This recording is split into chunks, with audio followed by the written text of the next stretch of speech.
Most players think poker is about talent. Andy disagrees. He says the real edge comes from getting destroyed over and over again and still showing up the next day. In this episode, we break down why structure is the only thing that holds high performers together, why most players never make it, why most players fail to improve, and how discipline beats talent long term. And he also shares his doubt about the future of online poker and how AI could change the game forever. This is a conversation about risk, perspective, and what it really takes to survive at the top. We present to you Andy Bowie Effect Wilson on the Mechanics of Poker podcast. We're right in the middle of Scoop right now. How's the series been so far, both in terms of results and how you feel you're playing? Yeah, it's been good. I have been heads up in full scoops, so been pretty fortunate there, especially because I haven't played as many days as I usually do. So the times I have turned up, it has gone well, which is I'm pretty fortunate and thankful for that. Unfortunately, I've won one of the 4 attempts at winning when we've got to the final 2. But, you know, I've had a very profitable series, so no complaints at all. It's obviously a lot of people don't and struggle in these times when the buy-ins go up. So the fact that I'm on the good side of things, I can have no real complaints, really. It's been good for sure. Yeah, you straight away rubbed me off my follow-up question, you know, how did you do in the heads-ups? But it seems like that needs some work. Nice perspective, though, right? You can see it like, oh, I lost 4 or lost 3 heads-up, or you can see that you're very fortunate to have gone that far in the first place. How many, obviously you've been in poker a while, how many of these big series do you think you've been through at this point? So I've been full-time since March 2017. And I guess I've played basically every scoop and W Coop since I went full time. So I guess 18 now-ish, you know, somewhere in that region. 18. I mean, I might have played a little bit before that too, as recreationally. So it might be best part of 20 for sure. So you definitely start to get used to it. A lot of experience there, so I'm sure there's a lot of wisdom to unpack for us. What makes a series like Scoop, for example, different compared to, let's say, a normal grind? Do you see it more as like a championship period, something you try to peak for, or is it just for you like just another day at the office, just the tournament structure is a little bit different? Yeah, I think there's kind of 2 different schools of thought on this. The first one, I think you just alluded to at the end, is just it's another day at the office. I do think in recent years that's become more of the case, as the guarantees and the prize pools aren't really as standout as they once were, especially since, you know, I think traffic has certainly declined since COVID, especially. But at the same time, I think the other kind of side of the fence you could sit on would be that this is a championship period. This is like, you know, 2 months of the year, whether it be, I mean, obviously it's March this year, which is a bit of a change. At least the first time in my career, the scoop is not in May. But at least, you know, historically, it's been like May and September are your championship months that you can prepare for beforehand. This is the month that I'm going to sit down and play 5 or 6 days a week and play those 50 hours, do the study either side of that. You know, obviously your sleep can get into a bit of disrepute. There's things you've got to manage on that side of things. But it's the 2 months that you could kind of like set aside as like, this is my work period, you know, and then around that, you know, you could be a bit more lackadaisical in how you like come in and out of the game. You could be doing studying, you could go to the World Series, go to play some live poker, this, that, the other. But I kind of do see them as like championship bumps because it gives me a little bit of a schedule with regards to approaching the game when, you know, schedule is something that's it can be eluding a lot of poker players. You know, it can be hard to kind of maintain that kind of thing. So I think it's a nice way to kind of set something in stone for your calendar year, and I kind of enjoy that. And the prestige of winning and being on stream, you know, your ego obviously it does help a little bit. You know, with the clout to the ego. I think a lot of people dismiss that kind of thing, but I think deep down there's a little bit of that going on for sure, especially the hyper competitiveness of it all at high stakes. So that's kind of how I see it. Yeah, thank you for putting that out there, right? And being honest, I definitely agree with you. I mean, how cool is it, right? Especially for me, you know, as a cash game player, we don't really have this allure nowadays with the cash game world championship. You know, it's coming there a little bit, but especially I always kind of envy exactly what you said, that you know that like Scoop is coming, W Coop is coming, you know, you can lock in, you know, you're going to shut yourself out for a certain period. That's it. I kind of tried this with cash a little bit, but, you know, you have to kind of fake it. And yeah, it doesn't really feel the same like when it's an actual tournament. What makes like Scoop and W Coop different compared to other series? I remember you already mentioned like COVID period. I think during that period, it seemed like there was a series every week. So basically championship period was on 365 days a year. Yeah. I do think there is a peak in traffic in these times for sure, because obviously stars can, despite its actual decline in the past couple of years traffic wise, it still does get a little bit of a peak in these situations. The structures are really good. It's really hard to play like really well structured multi-day events. For example, I remember in the Super Tuesday last week that I was lucky enough to win. I believe I'd played nearly 400 hands before I even made the money, which is like, that's the equivalent of playing like an EBT main event structure in terms of like hands per hour to get to a certain percentage in a field, And I think a lot of people kind of dismiss those, or like don't maybe think it. Maybe they're not so much dismiss, but they might be apathetic to like how big of a deal that is. Structures in an MTT is massive in terms of both ROIs and what you could achieve, like larger deep stack poker laws, more edge, things like there's a lot going on in that respect, and it just gives you more room to maneuver. And like despite the fields being regular, there's more to be yielded if you can just play more hands of poker. That's just what win rate is intrinsically, And yeah, so I think that stream vital tables trophies, it's all just kind of a nice dopamine here, I guess, I suppose. And a lot of poker players were always kind of like searching for that. I think the difference with COVID was that it was just non-stop and it was just tiring. Like, we were playing every day. Every day was like Sunday-esque field size. It was quite something. It was a special time to have like that kind of like little somewhat artificial second poker boom for that short period. But I think the championship series do feel a little different in that respect, that everyone kind of like gears up for them and turns up for them, rather than it just being like everyone just being stuck inside and finding something to do for a while, I'm curious to know, Andy, about the kind of championship mindset that you have to go into. We've heard Justin Saliba speak to us about going into war mode, and I know you're a competitive guy, and you said you wanted to win. There's a bit of ego there. Is there anything you do from a mindset perspective to really prepare yourself for a long grind and high-level competition? Because I feel like there's an element there that maybe you'll tap into that will be different from your normal day-to-day grind. Not really anything in particular that stands out to me. I do think that, more people do message me, like some of my friends that like play poker maybe more recreationally, or there's obviously a lot more chatter in Discord, and there's a lot more like, I will say I do kind of go through notes on players I have a lot more.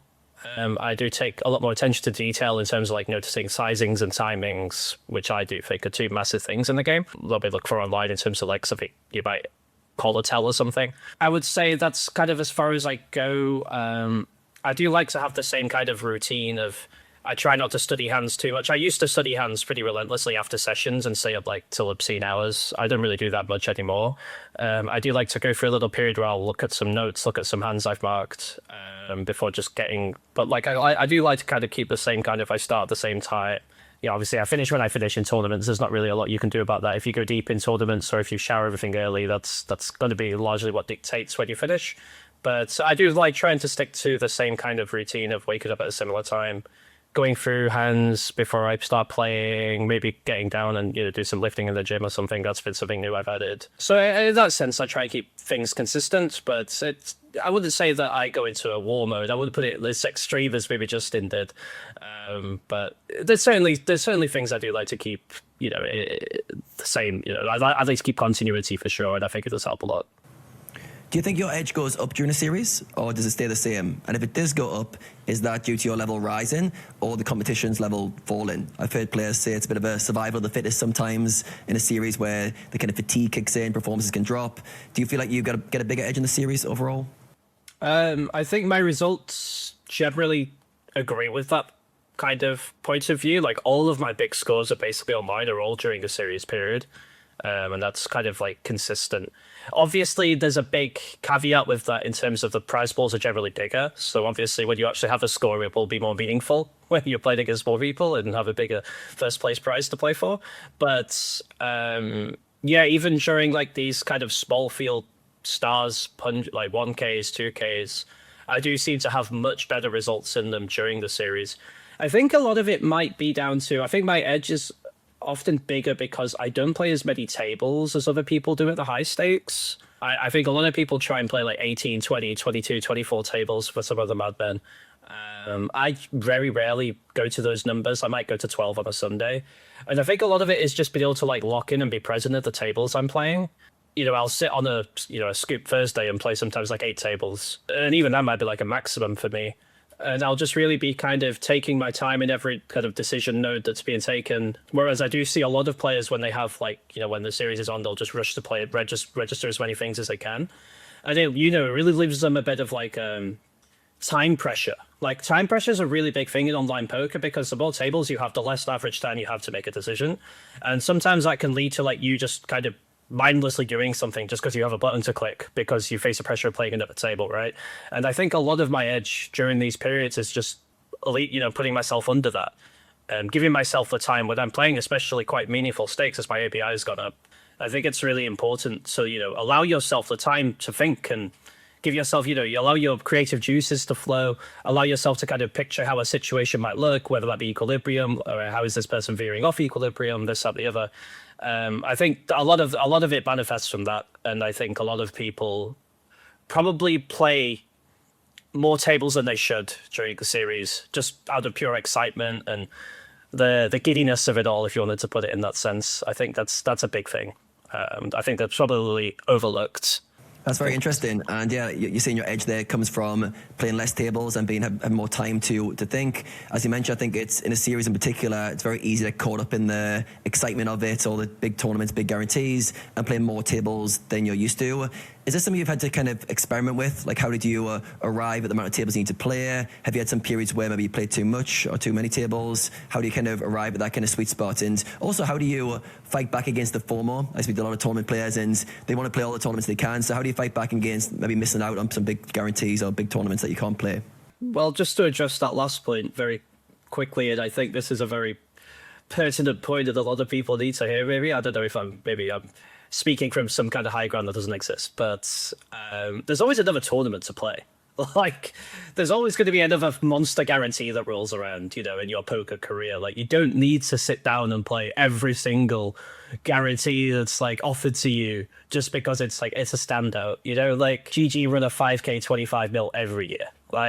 It is obviously the best tournament online to play, for sure. I think for the stakes and the EV that you can yield from it. But there's always, another 7-figure guarantee rolling around in the 500 to 2k, 5k realm, every, 5 or 6 weeks, I'd say, often online, mainly on, obviously, GG Network. But, you don't need to just play every single thing that's got a juiced guarantee, it can be just really detrimental to, especially some of these smaller field, I mentioned a 1k Super Tuesday on Stars that gets only a couple of hundred runners even during the series nowadays. If you're trying to, kind of cram in every single 1500 runner medium stakes, medium field, large field on GG, it's going to come at a cost, I think.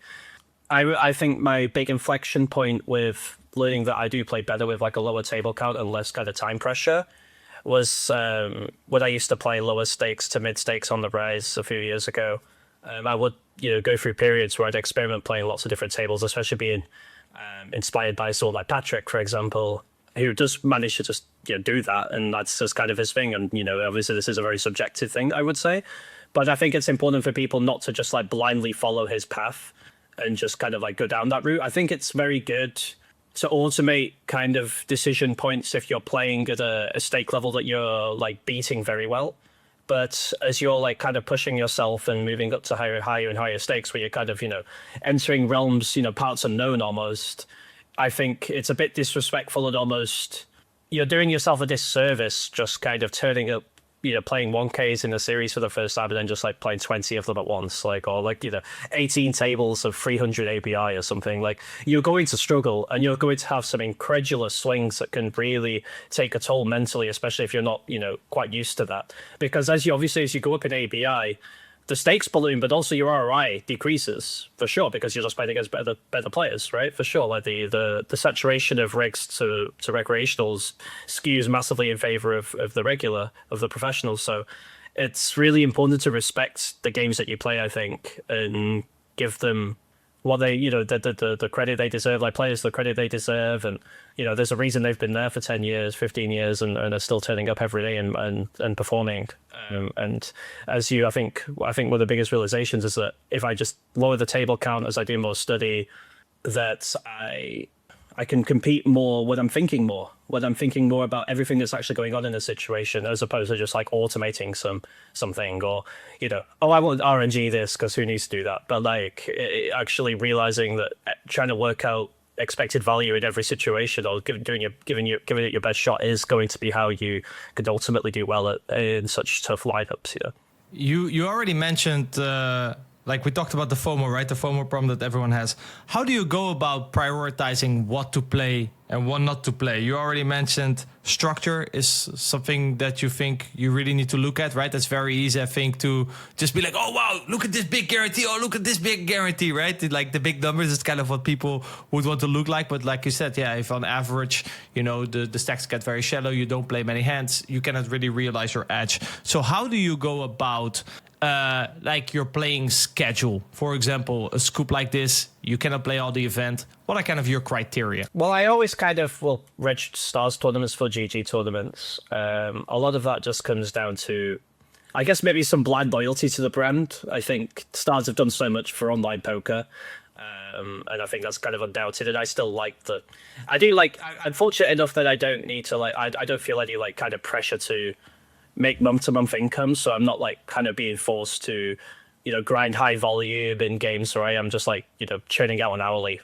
if you wanted to put it in that sense. So I have the kind of luxury to be able to just kind of pick tournaments I do like playing. So for me, the number one nowadays is for sure, would I enjoy playing this tournament?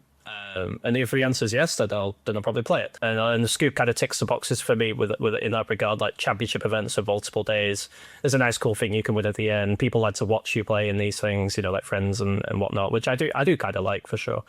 So I'd say that's kind of different to most people, because obviously a lot of people are just looking at the EV they can yield in a tournament, which is obviously scientifically makes all the sense in the world, don't get me wrong, but for me that's kind of big. But then after that, just platforming for what you said, and just circling back to what I mentioned earlier, I think just structures are just incredibly underrated and just not talked about nearly enough by people that kind of, I don't want to say mindlessly grind, but just really get excited clicking the register button. As you alluded to, the FOMO is a very real thing in this game for sure, especially with tournament players. Structures are massive. Just being able to play more hands on average in the tournament is good. If you have an edge, your ROI is going to balloon, and that's going to bring down your standard deviation a lot with regards to variance.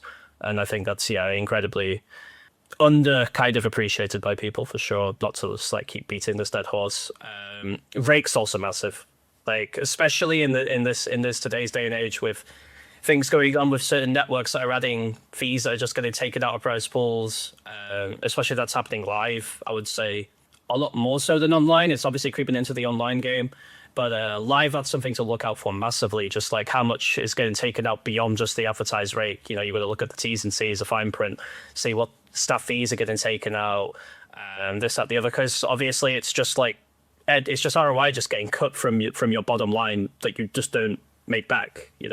And I think those things are just massive. Just the amount of rate taken, structures, if I'm actually, not just playing something out of enjoyment's sake, that's for sure what I'm looking for in terms of a checklist, I'd say. You talked about prioritizing a lower table count, right? So you could, I think you mentioned, instead of mindlessly clicking, you can think more. You also mentioned presence. I wanted to dive into presence a little bit. What does presence mean to you, and how does that look at the tables? I think the image you project to the table is actually kind of slept on a little bit. There was a hand yesterday I vividly remember actually playing where I had check raise bottom two, turned a boat. It was ace queen 5-5. I had queen 5. I end up barreling my boat, and the river was an ace, and I checked. And the player in question checked back top boat, ace is full. And I think that's just not a play that he might have made. It was in a 215, but I think it's just not a play that he might have made against someone else. I don't know if that's just me patting myself on the back too much, but I think that there is a real thing that's when you're at a table, people kind of know you're capable of doing things. I mean, I feel this personally with Sam, which is why which is what I was going to kind of move on to in a second. There are just certain people you play against at a table that you just kind of do feel oh, I really don't really want him to do this. you'll make a decision and be like, oh god, he could really just kind of put me under it here. Obviously you mentioned the Cash Game Ball Championship. It was a really fun experience to play some hands in that. And whenever I do play hands against Linus, whether it be in a high stakes MTT or especially during that series a little bit, there were situations where I was like, he could really put me under it here. And, quite a few times he did, because that's what he does. And like, I think presence at a poker table for me is quite that, just kind of like, not so much what you're thinking yourself. Obviously, that's just something you work on away from the tables largely, or just, like general intuition, this, that, the other. But just like how you're perceived by other people is really massive. Because it can lead them to play more timidly against you, but then playing more timidly against you often leads to like even bigger mistakes on their part, and actually just increases your edge.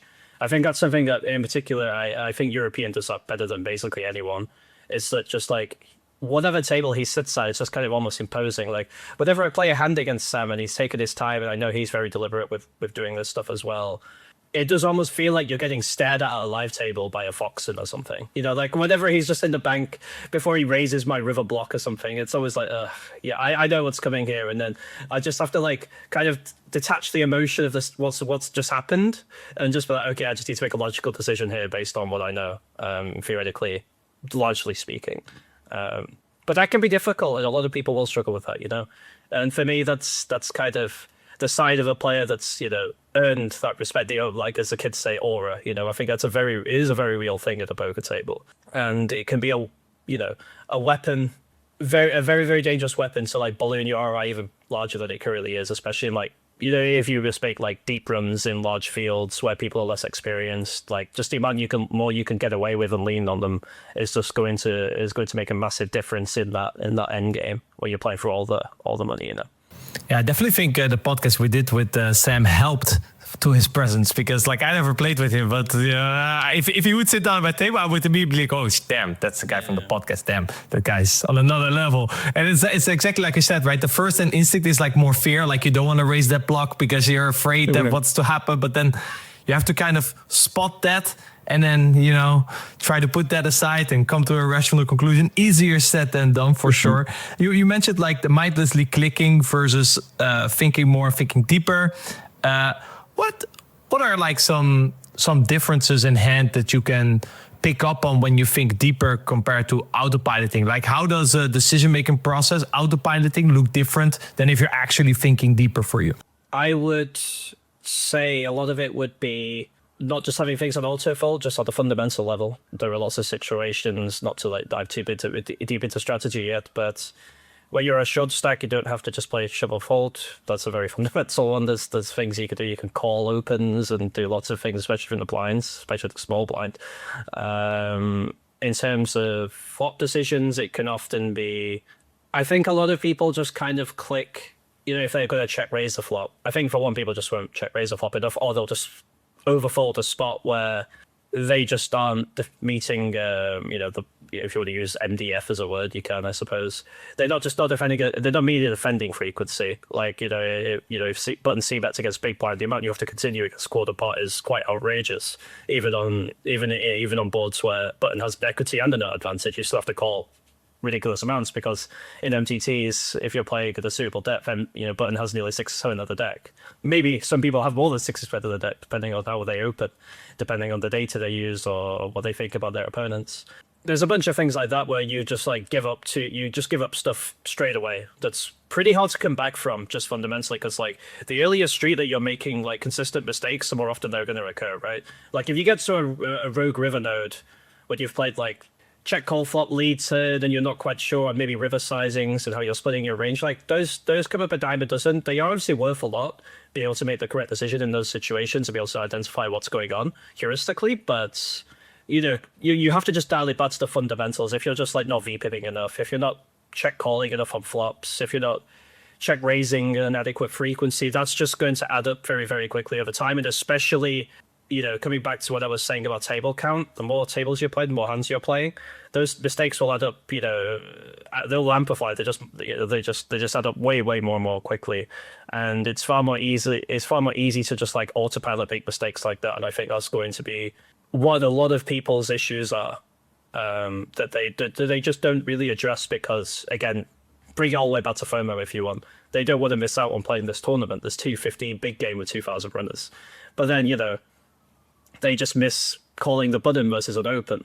Like, it's just like, well, should you really be playing this tournament if you're just missing things that you wouldn't miss if you were playing a few less tables? Like, something that you understand, but maybe you don't understand it, but then that's a different issue entirely. But if it's something you understand and you're just like giving it up for the sake of playing this tournament, there's a lot of drawback from that. And I like to try and play every hand to the best of my ability.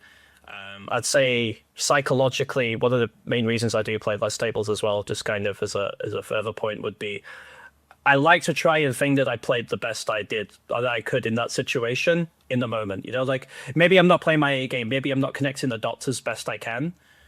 If I'm playing my absolute A game, maybe I've not slept great, or maybe I have slept great and I'm connecting the dots more than usual. Maybe the endorphins have been running from doing some exercise or what have you. But I just like to try and think that I tried my best in every single hand. And I think a lot of what you have when you play higher table count is that you didn't do that, and it just kind of eats at me. That's just like a cycle. I think that's just a tick I almost have, that I always want to try my best, and I get really hard on myself when I make mistakes that I feel like I really didn't need to make, because I really just want to try my best in every single hand, and that's always just going to be the approach I have. I think that's just kind of who I am as a person. Yeah, this actually sounds really familiar. Like, when you talked about it, a certain kind of feeling came up. It's exactly like that feeling if I'm just playing too much table or I've played too much volume and kind of going through the motion. I feel like because you kind of know there is more, and then you have to realize that you're in that mode and then zoom in again, think about actually wanted to go deeper in hands, and then suddenly you see, oh wow, wait, you already mentioned, like, for example, timing, sizing. You suddenly pick up on subtle things that otherwise you simply cannot pick up on, because if you play too many tables and if you're fatigued, there's only so much brain power you can use. Touching on like timing and sizing, you mentioned these are very important for you. What are kind of some things that you look for, and how does that change outcomes in hands for you? I mean, it's probably not something I should say, but I'll just say it. I don't really care that much, to be honest. The biggest thing I look for is the speed at which someone makes a decision, basically online. That's always what I look for, number one. The reason is because there are so many situations where someone will do something that, again, that I will suspect that they are playing a lot of tables, where like the decision to me is not clear what to do. Like, and it's either like they're working on a level, way above me that they already know. I kind of like joke about it sometimes with my friends, like just purely ironically, I call it brain solving, where it's like, I've not worked out what you're supposed to do on this board yet. How on earth have you managed to click a button in 2 seconds here? Like, and obviously the irony is they probably just clicked a button, and they haven't actually worked out what the raid's supposed to do, what frequency, what kind of sizing they should deploy, this or the other. I think that's number one. Like, especially like free bet pods, things like this. Like, if you free bet a more polar range, there's lots of boards that you don't just range. There are a lot of boards you do range, and a lot of boards you don't range, and sometimes as you get shorter, for example, those boards flip. Like, if you're deeper, the middling boards are pretty bad for you, but as you get shallower, the lower middling boards are really good for you as a polar free better. And a lot of people just completely misidentify that and what the value threshold looks like, for example. And like the speed at which people click buttons, I think they just, again, they don't allow themselves this time to think, this thinking time. I think it's really, really like important, because the best players will just kind of pick up on all this stuff if they are not busy 20 tabling themselves, which I think not too many of them are. They will just identify that, and they'll take their time, and they'll make a decision. They'll float you because you're c-betting range way too much, or you're c-betting too much of your range with a small size, and they're going to fold because they think you will at some point trip up and make a suboptimal decision and capitalize upon that. If you suddenly go out of kilter with sizing, and like there is a board that you're betting a uniform size and suddenly you bet bigger, I call it scrolling up the mouse wheel. That's a very noticeable thing you can see people do. If you have like a button shortcut and then you just start like scrolling up on it, it's a bit like, subconsciously something's going on here, Like they're either scrolling down because, they give themselves cheaper price in the bluff maybe, or they want to get called. It could be polar in that sense. Or they just scroll up from their button because they want to put a bit more juice onto this bet. Again, a subconscious thing, or they're going away from their uniform thing. Again, there's so many things like that in online poker that I think just doesn't get appreciated enough. I'd say timing is by far the biggest, but there are certainly like some sizing elements, like I mentioned. Some people just bet the size of, like, a lot of people just bet the size of their hand. And like at some point, even if they know a uniform strategy on a flop, like I've noticed a lot of people use bigger sizings and free bet pots now. Obviously that was a thing in cash, like a bit of a development in cash in, like maybe like the late COVID years, where people just moved away from, B25, B30 everywhere, and a lot more half pots were used, and B67s, especially 100 effective. I've noticed that starts to creep into MTTs now. People are starting to identify that if you have an equity and nut advantage, you should probably bet bigger and put more pressure in positions range and get more money in when you have a good hand. That's all good stuff happening. But, it can be harder to play some of the big bet strategies when you start narrowing one's range, especially in single race pots. So like there's a lot of stuff that creeps in somewhere along the way, where even if they do like a more precise flop strategy than they once did, sometimes the turns of the rivers just start getting misplayed because they'll kind of default back to their what hand do I have tendency, as opposed to have done the more deep exploration into actually what's going on within the node of the game tree they've gone down, if you wanted to put it in that sense, I think. Yeah, so basically it comes down to people becoming more transparent. Absolutely. Right? And then you can pick up on that. All good things come to an end. After 4+ years and having helped hundreds of players improve their game, we're now officially closing the Mechanics of Poker coaching program. Enrollment shuts the 25th of April. This is your final opportunity to work directly with me and Adam in one of the most complete poker coaching programs in the world. So if you've been on the fence, this is it. There won't be another chance. Apply now using the link below to get your personalized closing offer before we close the doors for good. See you inside. You mentioned you've already played over 20 of these series. I was kind of thinking like what motivates you to every time show up? Is this one of the reasons poker keeps on being exciting for you? Because if you look outwards and try to pick up on these things, possibilities are endless, right? I feel like poker can become a little bit boring and feel a little bit burned out when you're just trying to play your strategy, play your range, and you kind of feel like that's it.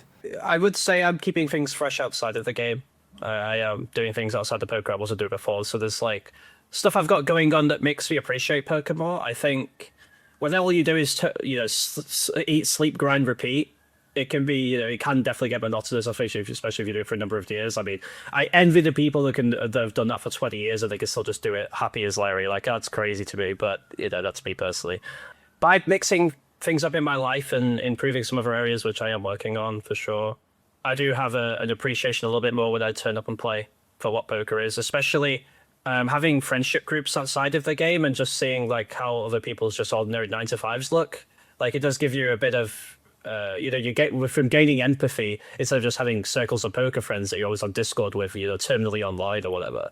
Like, it can be hard to appreciate what you actually have. Since moving back to Manchester, I've been here since late 2023. I've kind of rekindled a lot of friendship groups from younger life, from before I started playing poker.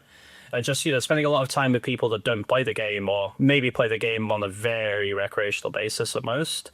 It gives you a lot of appreciation for, like, who you are and what you actually do, Like, because a lot of people, like, the amount of times that they say that they admire what I do and things like that, it's not something that I often think about in the moment, especially when I'm just online trying to, like, the group of regulars I talk to day in, day out and run a hand with or what have you. Like, it's just, then it's just like a routine, and I'm like, well, I'm online, I'm just going to start logging on and playing online, talking to the same people, the same groups of players at the same tables, day in, day out. I think you can end up being a little bit kind of insular. And when you kind of expand your social horizons and talk to people from lots of different walks of life, and you realize how niche of a thing it is that you do, and how impressive it can be, especially if you've done it for a long time, I guess, for some of the most successful folk out there, you start to realize that it's quite impressive what you've done, and you should take some pride in it, and it kind of keeps you grounded. And I think it keeps you turning up and playing for sure, because you realize that you are, in fact, doing something at a very high competitive level in a space that's ultimately negative sum. People always like to call poker a zero-sum game, but it's not a zero-sum game. Poker's a negative-sum game because the casino always takes a piece. So, in order to make money playing poker, you need to be able to beat the casino piece, Like, and the fact that you could do that already puts you in a minority, right?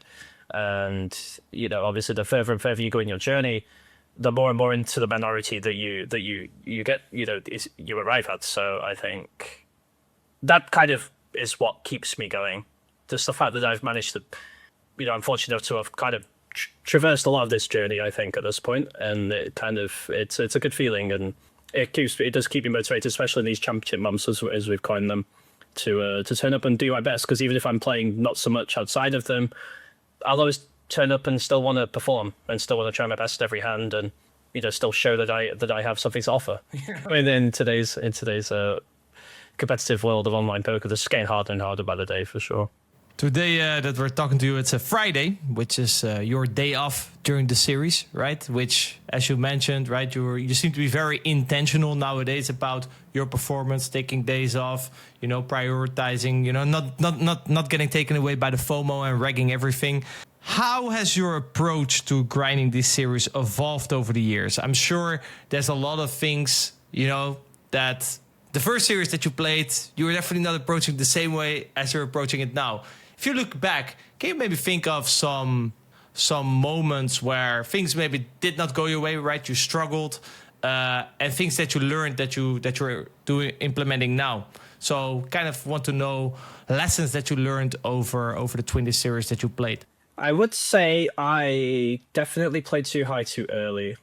I was pretty fortunate it was the December 4th, 2017, going to December 5th, 2017, which was my 22nd birthday, that I won a Thursday thrill from a satellite. Like, I won it for nearly 80,000 from $55.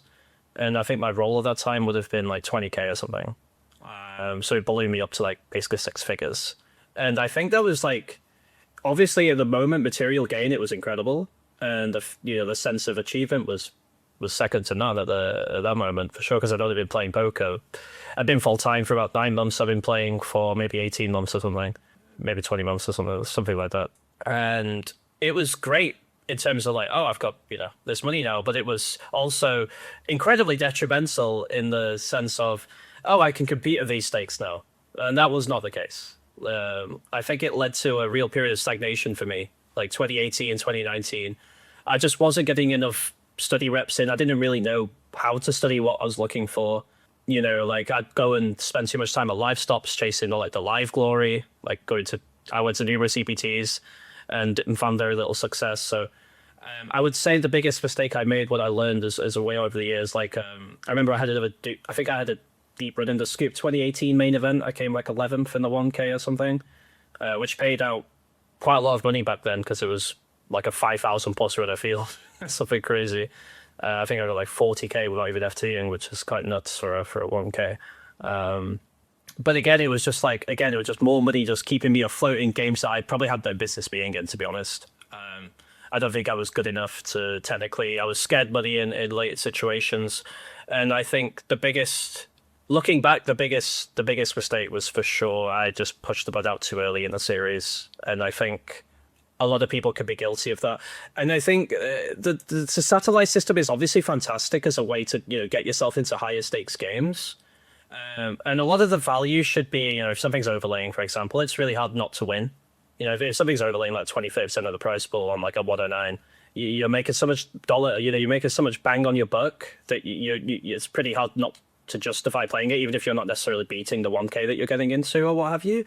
However, for one, you've got to realize that the variance squares when you play a satellite and you don't sell action or you don't hedge your action, because in order to make money on that 109, you need to cash the 1K, so you need to at least 20x, which is pretty hard to do, obviously. So that's a lot of like the hidden variance of satellites that people miss. And secondly, I think the satellite system, it's great as a way to get into it, and I'm not trying to dissuade people from doing this. It's a great way to get into, like, there's a 215 to the 5K Titans every Sunday that runs, which is great for it. It's great that it runs, but being honest, it's great for the people that sit down and play the Titans every day that it runs. It's not so much great for the people that get into the Titans. It's obviously a great chance to have a shot, but I think it's important to realize when you get into these games that just because you've satellite into the Titans and maybe have a good result in it doesn't mean that you necessarily should be playing this tournament day in, day out all of a sudden. I think it could be easy to get overconfident without a meaningful sample size and not a meaningful kind of enough. You need to just be honest with yourself, I guess, is the best way to put it, and just keep perspective. Like, yeah, you satellite into the Titans and came third and made 80K or something from $200. That's great. That doesn't mean you should sit the Titans now for the next 6 weeks, or you're very likely to get it all back. No, like I think that, and I learned that from the Thursday Frill back in 2017, and it took me a while to really learn it, to be honest. But looking back, it is certainly the number one thing. And I think during a series, I see a lot of regs playing these satellites into the really high games. That there might be some overlay value at that point. It's kind of justifiable, especially if you could hedge. But it's something you really need to be careful with, I think, just like going forward. Because it can get you into like some, for one thing, you could have some massive downswings, as I said, with the variance squaring, and secondly, you get into tough games where you just won't, especially if you're still playing a lot of tables alongside, you're just not able to make adequately good enough decisions against people that this is what they do day in day out, play stakes of this magnitude. So yeah, I'd say that was the biggest thing for sure. Are these lessons you have to learn the hard way? Do you have to have the experience of inflating your bankroll, having the ego inflate and go shot take and then get kind of punched in the face and move back? Or is it something you feel like you can avoid that lesson? Because I think it's a common story for MTT players in particular. They have a big score, confidence elevates, and all of a sudden they're playing games they weren't normally playing. Is that just something that you need to learn the hard way by just experiencing that? Yeah, I think that's largely how people learn it. It's really hard to be able to be detached enough just to, from the get-go, have that kind of viewpoint. Just because of the nature of poker is the thing, you know. We always walk a tightrope in poker. Like, you know, we like to talk about poker being a mind sport or whatever. Like, a lot of people like to, you know, peddle that narrative. And, you know, obviously there's a lot of truth to that narrative. There's clearly an edge in poker. You know, there's lots of people that have made there's quite a lot of people that have made life-changing amounts of money from their edge in this game, don't get me wrong. But you've got to remember there is a tightrope, and dopamine hits are things associated with, you know, there's a fine line between obsession and addiction. And I think a lot of people don't appreciate that enough. I think sometimes people that grind relentlessly grind for unhealthy amounts of hours.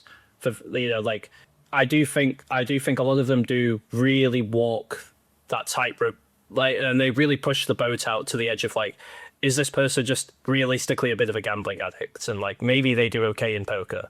Maybe they break even and make money with rate back, or they slightly win.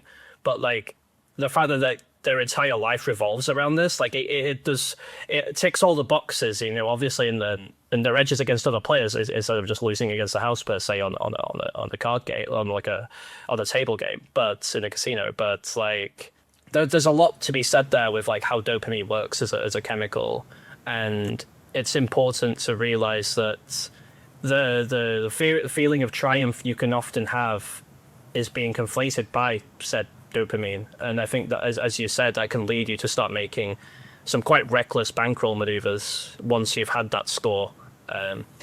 Often it's not from a place of rational thought, if that makes sense. And that's something that I like to think that I've come to terms with as the years have gone on. I think there's been a lot of kind of survivorship bias on my behalf, to be honest, as well. That like the second go around I made of the high stakes from like 2020, 2021 has largely just gone well without many hitches. There are many distributions of my poker career where that might not have happened, you know, in many parallel universes. I'm not, you know, dismissive of that by any stretch of the imagination, but I think the perspective that I have learned is that you need to be able to like, yeah, just keep perspective. I think that's just the key word, realistically. You know, just exercise rational thought, etc. For sure. Those are the main things there with that regard, and for sure I think it does come from the experiences as you mentioned. Yeah, it was interesting you said there, like the tightrope between obsession and addiction, and I fully relate to that as well. In terms of when you are obsessed, you're very close to being addictive in terms of your patterns and behaviors, but they kind of feel a bit different. For me, like obsession's kind of a self-driving fuel. I don't burn out as much. I feel like I want to do it. There's some sort of positive energy it's coming from, I feel, or at least on some levels, whereas addiction's almost like a compulsive, I can't stop. However, they are like interchangeable at times, that you can fall from obsession addiction. So for you, have you had any troubles walking that narrow tightrope? How do you keep obsession high, if that's what you want to do, and not go into addiction? And if you feel any addictive drivers, how have you managed them throughout your career? I think the biggest thing is just the fact that I'm able to just like take a step away during even a series and just like just take a day off. If I felt like I didn't play very well that day, I'll be obsessed enough with how I want to play. Like my obsession is very much focused on how I'm playing.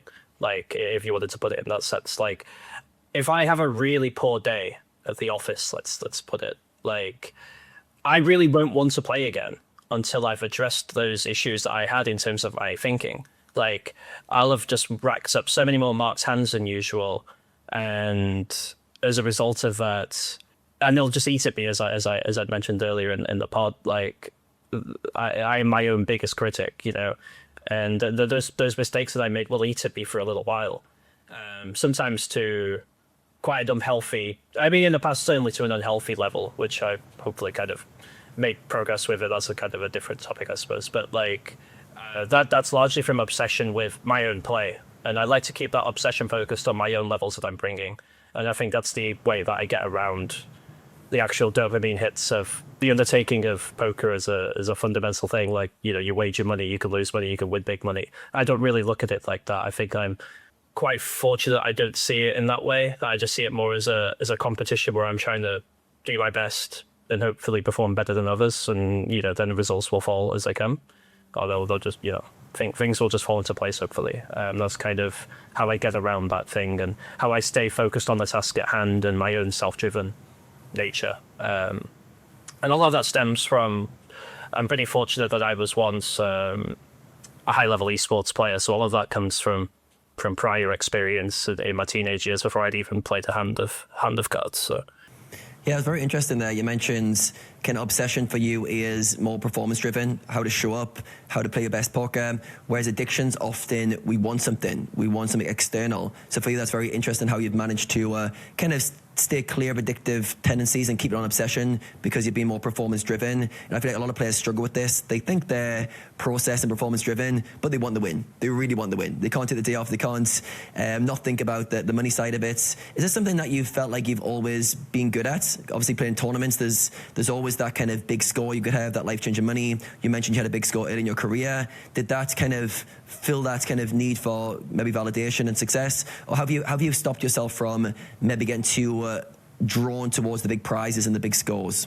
I would say, again, circling back to survivorship bias, when the results started to fall, especially quite, you know, in the past 5 years where I've had quite a few results of quite significant magnitude, it was, you know, like being on the other side of that is a lot easier, you know, like for sure. It's easy for me to say now, looking back, that I can now turn up and kind of perform in this manner. And I think there is a positive cycle to that. Like, the better that you do in poker, I think it just snowballs, because you then get over what you talked about, insecurity. And I think a lot of sometimes addictive kind of traits that one can have playing poker will come from deep lying insecurity. Like, I really need to prove myself. I've not had this breakout yet. I've got to these, you know, I'm now playing these 1K 200 man fields, but I've not had a result yet. But I know I can compete in them, even if you know, maybe you can't and you've not been honest with yourself yet.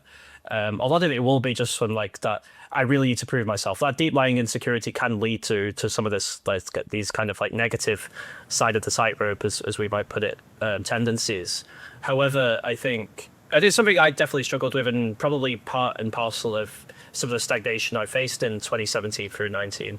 Whereas once results really started to pick up in, you know, 2020 onwards, this decade, it's been easy for me to like kind of compartmentalize it all and just be kind of like, now I'm on the other side of it. It's all about how I turn up and perform, and how I played every hand to the best I can of my ability. I think a big breakthrough I had too that I've not really touched upon was just the way that I studied. COVID was a big year for me in terms of just like learning how to study as a process, and just, you know, vastly improving in that. Just the way that I approached learning Nash equilibrium in lots of different situations just changed a lot in 2020. And like, I think that really accelerated my growth as a player.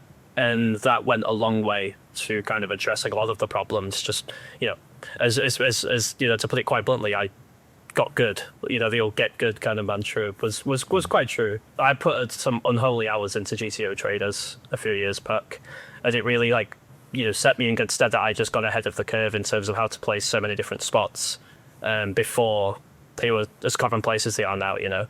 And I think that was a huge thing. Just actually having the win rate that I thought I had actually now be a thing and tangible, I suppose, really helped to start bringing in the results. And it happened fairly quickly, to be honest, which I was pretty thankful for. Yeah, the need to prove yourself, such a strong driver for our behaviors in general, especially as a poker player, where we're seeking validation, maybe respect from our peers, maybe that big trophy, and we feel like we can become enough from being successful in poker. I'll put a pin in this topic for later because I want to come back to it a bit later in the conversation. But I want to just dive in a little bit to the series itself and some of the things that can throw you off your game. It's a long series, you play lots of days in a row. I know you take rest days like today, but what are some of the biggest threats to performance? Some of the things that can throw your game off through a series? I would say distractions are pretty big. Like, I'm pretty fortunate that I am a single guy living in a like in a bachelor pad per se, that you could kind of just like lock it in my like office bedroom office and just kind of, shut the world out for a few hours. I think just getting distracted by things is number one. Like, and obviously as you get older, I think it's a natural edge that a lot of younger guys have over the older generation that they still come and play online, is that they'll sometimes have children, they'll have a family very often, and there are just some things that'll happen, like their child might start crawling on their desk and things like this, like, or there might be some chaos going on in the household. There's stuff that you can't really get away from that is going to detract from your poker playing, and I've heard many a story of these kind of things happening. I think life obligations are the biggest one for sure. Outside of it now obviously stems from outside of the tables, but it obviously can manifest itself at the tables in terms of just maybe like sloppiness and maybe lack of sleep from family obligations, or you're kind of rushing around everywhere. Then secondly, if you're like, there are smaller things, like, for one, personally, I don't listen to music much when I play. I think again, this is very subjective. I know some people really like to get amped up and feel the flow, or how you might coin it as they're playing. But I think if you're just like blasting music out and in like a bit of a noisy environment, that can be detrimental. As if you have a lot of tables, because like, how do you allow your brain to have enough like, how is like, you've got all of this going on around you, and like, how could you actually then just like for a moment just lock in and think about this hand that you're playing in the 1K scoop, like, how can you like zone out from all of this chaos going around you if you've got like a bunch of people around you or something, music's loud, this might be a grindhouse, this might be, you're living with friends, it doesn't really matter what the situation is per se, but like, I think just being able to like block everything out and just think about the moment is like, and just allow yourself the very best kind of chance of doing that is really, really important. And like, obviously there are a couple of different ways I just listed in that might not be happening for people, and I do think that will be the biggest factor in them not performing their best, let's say. Obviously results fall as they may, some people will just always maybe be somewhere else on the bell curve of results in tournaments. That's just the nature of what we do. Poker tournaments would not exist as a viable income if there weren't lucky people and unlucky people, like, for sure. Like, if there was no luck involved, it'd be like chess, where it's just like a meritocracy of the best 20 players in the world, that kind of make a good living from it, and everyone else is, largely having to do content or play recreationally. It's pretty hard as an undertaking otherwise. The fact that variance exists in poker is the only reason you can make money as a poker professional, really. And I think just, also understanding that's really important when it comes to mindset, for sure. How do you try to prevent these distractions? You mentioned kind of real life things distracting your environment. Rennie, I know you can relate, being a new father, trying to grind alongside life obligations. How do you, on a day-to-day, block out distractions, then also like in a series where it's a bit more intense and you want to go a bit more to grind mode? What are some of the things you do in your personal life or prioritize to make sure your environment or your mind is a bit more distraction-free? I will say, like, I do like to get out and have a good social life with my friends.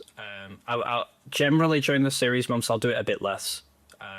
I don't completely dismiss all of that for what it's worth. I don't just like, there are a lot of people that will. But if my friends are going out and doing something fun, I will, limit the amount of times I'll go and do that, for sure.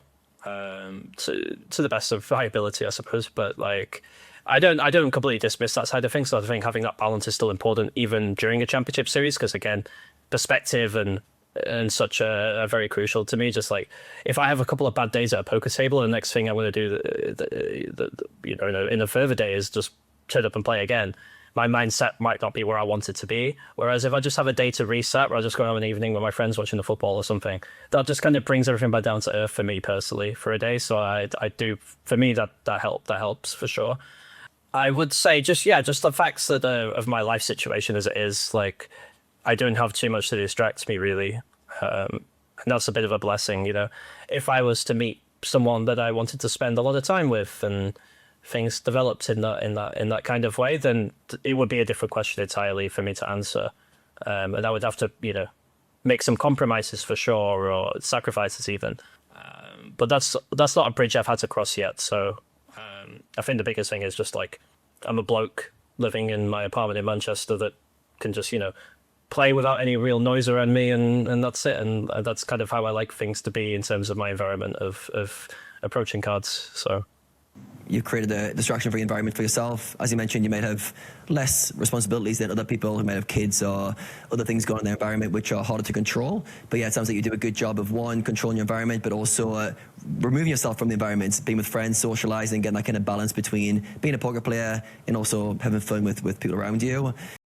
What do all our guests have in common? They are deliberate in how they improve. While most of you guys are discussing hands with friends, watching videos, or looking up a spot here and there, it's clear that the top pros build structured systems and use the right tools to actually get better. One of these tools is Hand to Note. Hand to Note tracks every hand I play. I mark spots in game that I'm unsure about or found interesting, which helps me let go of what just happened and stay fully focused on the current hand I'm dealt, knowing that all hands I played are stored and ready to review when my session is over. Because just like in sports, the next game starts when this one ends. After I perform my session, I go in review mode.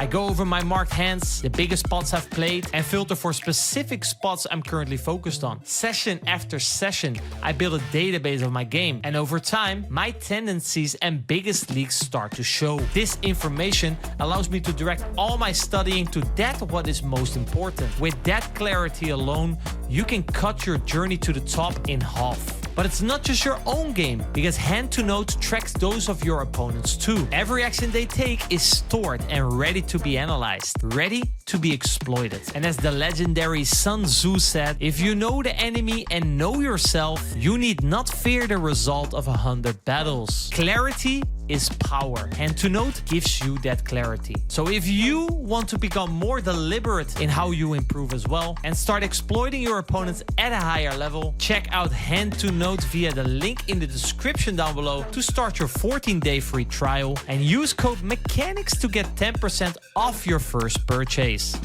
One common trait or top trait of high performers is self-awareness. For you, when do you notice, when you notice you're not playing your best, what are some of the first signs you see in your own game? And how do you get yourself back in the zone if you notice you're not firing that day?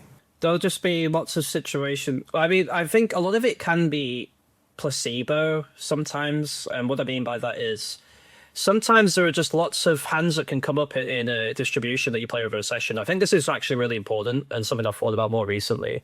Obviously in an MTT session, you play a few thousand hands if you've played a pretty decent session. In that session, you could have 30 different hands that you've marked where you just didn't actually have a clue what to do. There could just be lots of niche things that come up within that little subset. You played a 4-bet pot out of position and you were supposed to lead on Jack 10x or something, against an IP 4-better or something like that. Or you were calling a flop 3-bet from in position and you're just supposed to lead the turn on like a flush completer because it's really good for you having check raised and called a 3-bet or something. There are lots of things that can come up that don't come up that often, that can come up in a short sequential period of time. And sometimes if, those kind of things come up, or if it's something that you've not maybe revised, because I do see study in tournament poker as being like a constant circle of coming back to something and then adding new weapons to your arsenal, let's say, because obviously in cash, everything's kind of largely standardized. That's not quite true when you add Squid Game and different variant stack depths, don't get me wrong, but the fundamental baseline is 100 BB static, Obviously range structures affect ranges, and ranges will affect frequencies and c-bet sizings, this, that, the other ante, though ante is massive. But tournaments, obviously you have umpteen different stack depths, infinite amount of different stack depths at any time. You can have different amount of risk premiums at any time that can, you can have PKOs on PKOs. There's so much there's so much for the brain to comprehend that I often feel like the best ways you study in tournaments is just picking a particular area and then just going around to lots of different areas and then coming back to the same area again at some point. But often coming back to the same area again could be just because you have studied something and then you just mess it up. I have a pretty good example. There were some spots at the start of this series where I've done a lot of short stack study. I like to play short stack post flop, both as like a razor, but more importantly as an opener when someone defends off a short stack. And sometimes how the post flop sims look at it is very, very different from any other stack size. And there were a couple of spots where I felt my game had slipped because I'd missed stuff that I wouldn't usually miss. I'd mark it, and then it would play in my mind. So that would be a pretty good example of a situation where I know that I'm not playing my best because, I think one of the good examples was it was on a paired board, like 7-6-6. Guy had defended off 9 bigs in the big blind. I had ace-10 off and like the hijack or something. And he checks at me, and the solution is just a jam. You just jam the spot. Very few people do. And it's like a little nugget, I guess, for people that may be listening. But that is the solution at the spot. And I know that that's the solution. And when I miss something like that, I'm like, I should have missed that. Like, and it'll play on my mind. And that's when I will be able to take the step back and be like, okay, obviously I need to lock in for the rest of this session, but there are things I need to adjust before I next turn up because I want to be on my best. And I've clearly slipped from that. I try to hold myself to pretty high standards, and my standard slips there because it's a mistake that I feel like I shouldn't make, and it will play in my mind because it's something I've looked at before. And if I've looked at something before and I make that mistake, that eats at me. If it's something that's like novel to me, if it's like a really niche thing that I've not looked at, I was like, oh, that's cool. Like maybe like there's some river lead that's really kind of rogue that I wouldn't have found prior, in some really weird kind of hand that's going on. There are a bunch of situations where weird river leads creep in some of the fancy nodes that you can play. But, those are largely just like novel things like, oh, maybe it'd be cool if I could find that at some point, for sure. But that's just like that's like something on top of a tree. That's just like putting the angel on top of a really nice Christmas tree or something. But like, if it's something quite fundamental that I've just got wrong, that's when I know that my standards have slipped and there's something that I need to address, and that's when I'll take that step back here. You've mentioned a few times you're hard on yourself when you make mistakes. I'm curious for you how that looks, and I want to frame it from 2 angles. How you kind of deal with mistakes in the moment. So say you've made a mistake, you missed that spot like the ace-10 jam. How do you kind of internalize that, and then that inner narrative, how does that look in terms of your criticism of yourself? And then after your session, when you've got time to maybe review, how does that kind of harshness on yourself play out? I'm curious to know like kind of maybe the good side and the bad side of your inner critic when you're harshing yourself after mistakes. It's something I was really, really bad for like 5 years ago, 6 years ago, 2020, 2021. Almost to the fact it became a bit of a meme among my friends how bad I was with it. Which obviously isn't great. So that's me definitely going too far. It would even affect my sleep and stuff. It was pretty bad. And they still weigh in my mind, these things. I don't think that's ever going to be something I could erase, but it's something I've definitely worked on. The biggest thing that I did generally, especially back then, was if I messed up in a kind of spot that I could replicate, I would go into it. With DTO was the main trainer I was using back then. It was basically the best trainer for MTTs for quite a long time. I would go into DTO and I would drill that spot. I would at least play 100 hands on it and just like be like, okay, I now feel like I might understand this spot heuristically, like it doesn't really matter. Like, I think this is really important too in terms of study. Like, a lot of people will go into, especially with the advent of GTO and how easy, like the ease to access is insane. Like, you can mark a hand and go into the hand and just like look at your line and be like, oh, I played it great. And it's really easy to also import your hands from like Poker Tracker or Handsudo or whatever you use, and just import them into GTO just like tick off your GTO scores or something. But you're kind of missing the point. Like, I feel in my mind, like when I'm being harsh on myself, it's because I didn't understand the fundamental heuristic behind what's going on.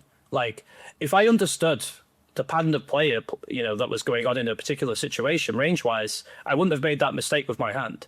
There's something that I'm missing. Sometimes it will be my hand be fit within a range that plays a bit funky compared with other hands, right? That can certainly happen.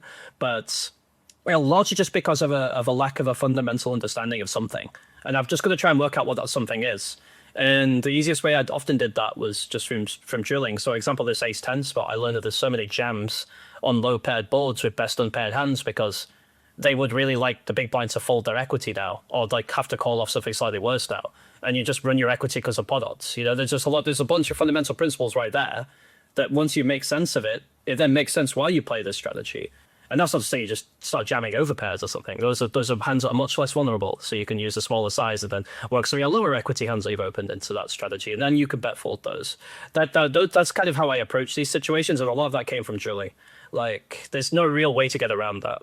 And how I was harsh on myself was like, if I just made like a fundamental mistake that, or God forbid, a blunder. Like, blunders are really bad; they really weigh on my mind because it's just usually some act of stupidity, you know, like, generally speaking. But yeah, like it's largely that. That's how I got around it. There was, I think, you know, the plus and the minus was stress levels were much higher than they maybe needed to be, and sleep was sometimes lacking, especially these COVID periods like we talked about earlier when we're playing every day because every day is a Sunday and everyone's locked inside and there's not too much else to do. So, like, you know, finding balance was pretty tough in that period for sure during lockdown.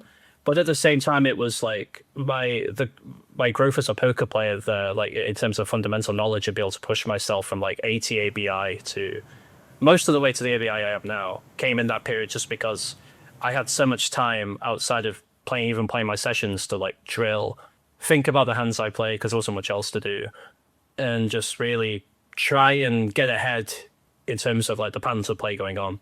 And I think, you know, there was a plus and a minus. So the fact that I was so hard on myself was a big reason why I had that accelerated period of growth in such a short period of time, I'd say. But it had its drawbacks for sure. Yeah, the way you described that there, I think it's very different to how other players deal with mistakes. A lot of players often judge themselves. I'm an idiot. Why did I do that? Why did I make this mistake? For you, you mentioned when you make a mistake, you generally just pinpoint something I'm missing. I don't know the fundamentals well enough. Let's get drilling. And it's that kind of simplicity of I need to get better rather than I'm not good enough. And I think we've mentioned a few times like kind of your self-worth tied to poker, whereas your obsession is to perform well, to get better. So when you make a mistake, it's like, oh, something's missing here, something I don't understand well enough. So yeah, I think it's a very, even though you're harsh on yourself, it's not in the like destructive way I see a lot of players do, where they berate themselves and just kind of down talk themselves. For you, it's constructive. It leads to wanting to learn more, wanting to improve, wanting to understand the game deeper, so you don't make them sit again. Maybe the blunders that you make fall into a different category, but for the most part, it feels like you've got a healthy relationship with mistakes. I'm curious to know, like, obviously in the series right now, what does a typical day look like for you? Obviously, there's different days, different structures, but for you, just walk us through a day in the life during a poker series. It's definitely changed this series versus other ones. I started going to the gym for like the first time in my adult life, basically, which has been a step that's been long overdue. So that's really helped with a routine in terms of, I think, kind of consistently I'm getting up anywhere between 10 and 11 a.m. I don't want to wake up too early because obviously you start to run into issues of tiredness and fatigue, especially on a Sunday. I think it's important probably for me to sleep a little bit later on a Sunday if I can help it. And that might be staying up a little bit later on tomorrow night on Saturday, just because the chance that you run into the early hours is greater, and you need to really, you know, the energy levels at the end stages of a tournament at like 3 a.m. are going to be critical because you're playing for the most amount of money. And I think that's one of the big leg ups, you know, just as a little tangent here, that people in the Americas have for sure, especially if you play from I mean, that's why Pads obviously puts himself in Vancouver. The time zone there, I used to live in Vancouver myself for a while. The time zone there is incredible for playing these online series, just because you can keep such a structure around having, you know, 9 to 5 working hours almost, if you wanted to put it in that sense. So yeah, just start as an aside. Usually day to day, 10 to 11 a.m. wake up, depending on, you know, quite when I got to sleep, if it was 2 a.m., 3 a.m., what have you. I go and see a PT now at 1 p.m. 3 times a week on different weekdays. If I'm not seeing them that day, I'll just go and either do steps or some, you know, like light running or something myself. Then I'll have a bit of a wind down, run some hands, while the other, you know, as my endorphins are hopefully still running, 2 p.m., 3 p.m., you know, take a little bit of caffeine in as well. That's my last point I'll take in caffeine. I really don't like taking in caffeine in the evenings and things like that. Then I'll do that at like 2 p.m., 3 p.m. If I'm doing any coaching, that's obviously when I'll do it, around that time in the afternoon. And then I'll try and get playing. It can vary depending on what tournament's running exactly. If I need to sit in for bonus chips and something at 4:30, then, you know, then I'll maybe one table that before I start playing everything else. But I'll love to try and get my first bit of food in around 4 p.m. and then usually start playing between 4:30 and 5-ish UK time on a weekday. Obviously on a Sunday it's different. On a Sunday I'll start sometimes, especially if this weekend coming up with the main event, I'll probably start at like 2 p.m., 3 p.m. So I'll have to adjust my schedule accordingly. It'll probably end up being I wake up a bit later and then just, do a little bit of light exercise and then just kind of get going really on Sunday. But I guess to prepare for that, I'll get some of the hands that I have burning in my head on Saturday night and try and get them done that way. It feels pretty comfortable. I've been doing it for a little while now and I feel pretty good about it, yeah. Very structured. As you mentioned, structure is so key for how you perform. You've got your wake-up time structured. You've got when you eat structured. You've got when you've lost caffeine structured in terms of what works for you. Yeah, I think for every player, they've got to find out what works for them to let them perform at their best. That's also sustainable. You've got to find the kind of rhythm, which isn't like I wake up, do an ice bath, then I do a sauna for 15 minutes, then I go for a run. You find something that's realistic that you can stick to on a normal day. And for you, it feels like you've got a very a nice routine that allows you to perform at your best consistently, especially during a series.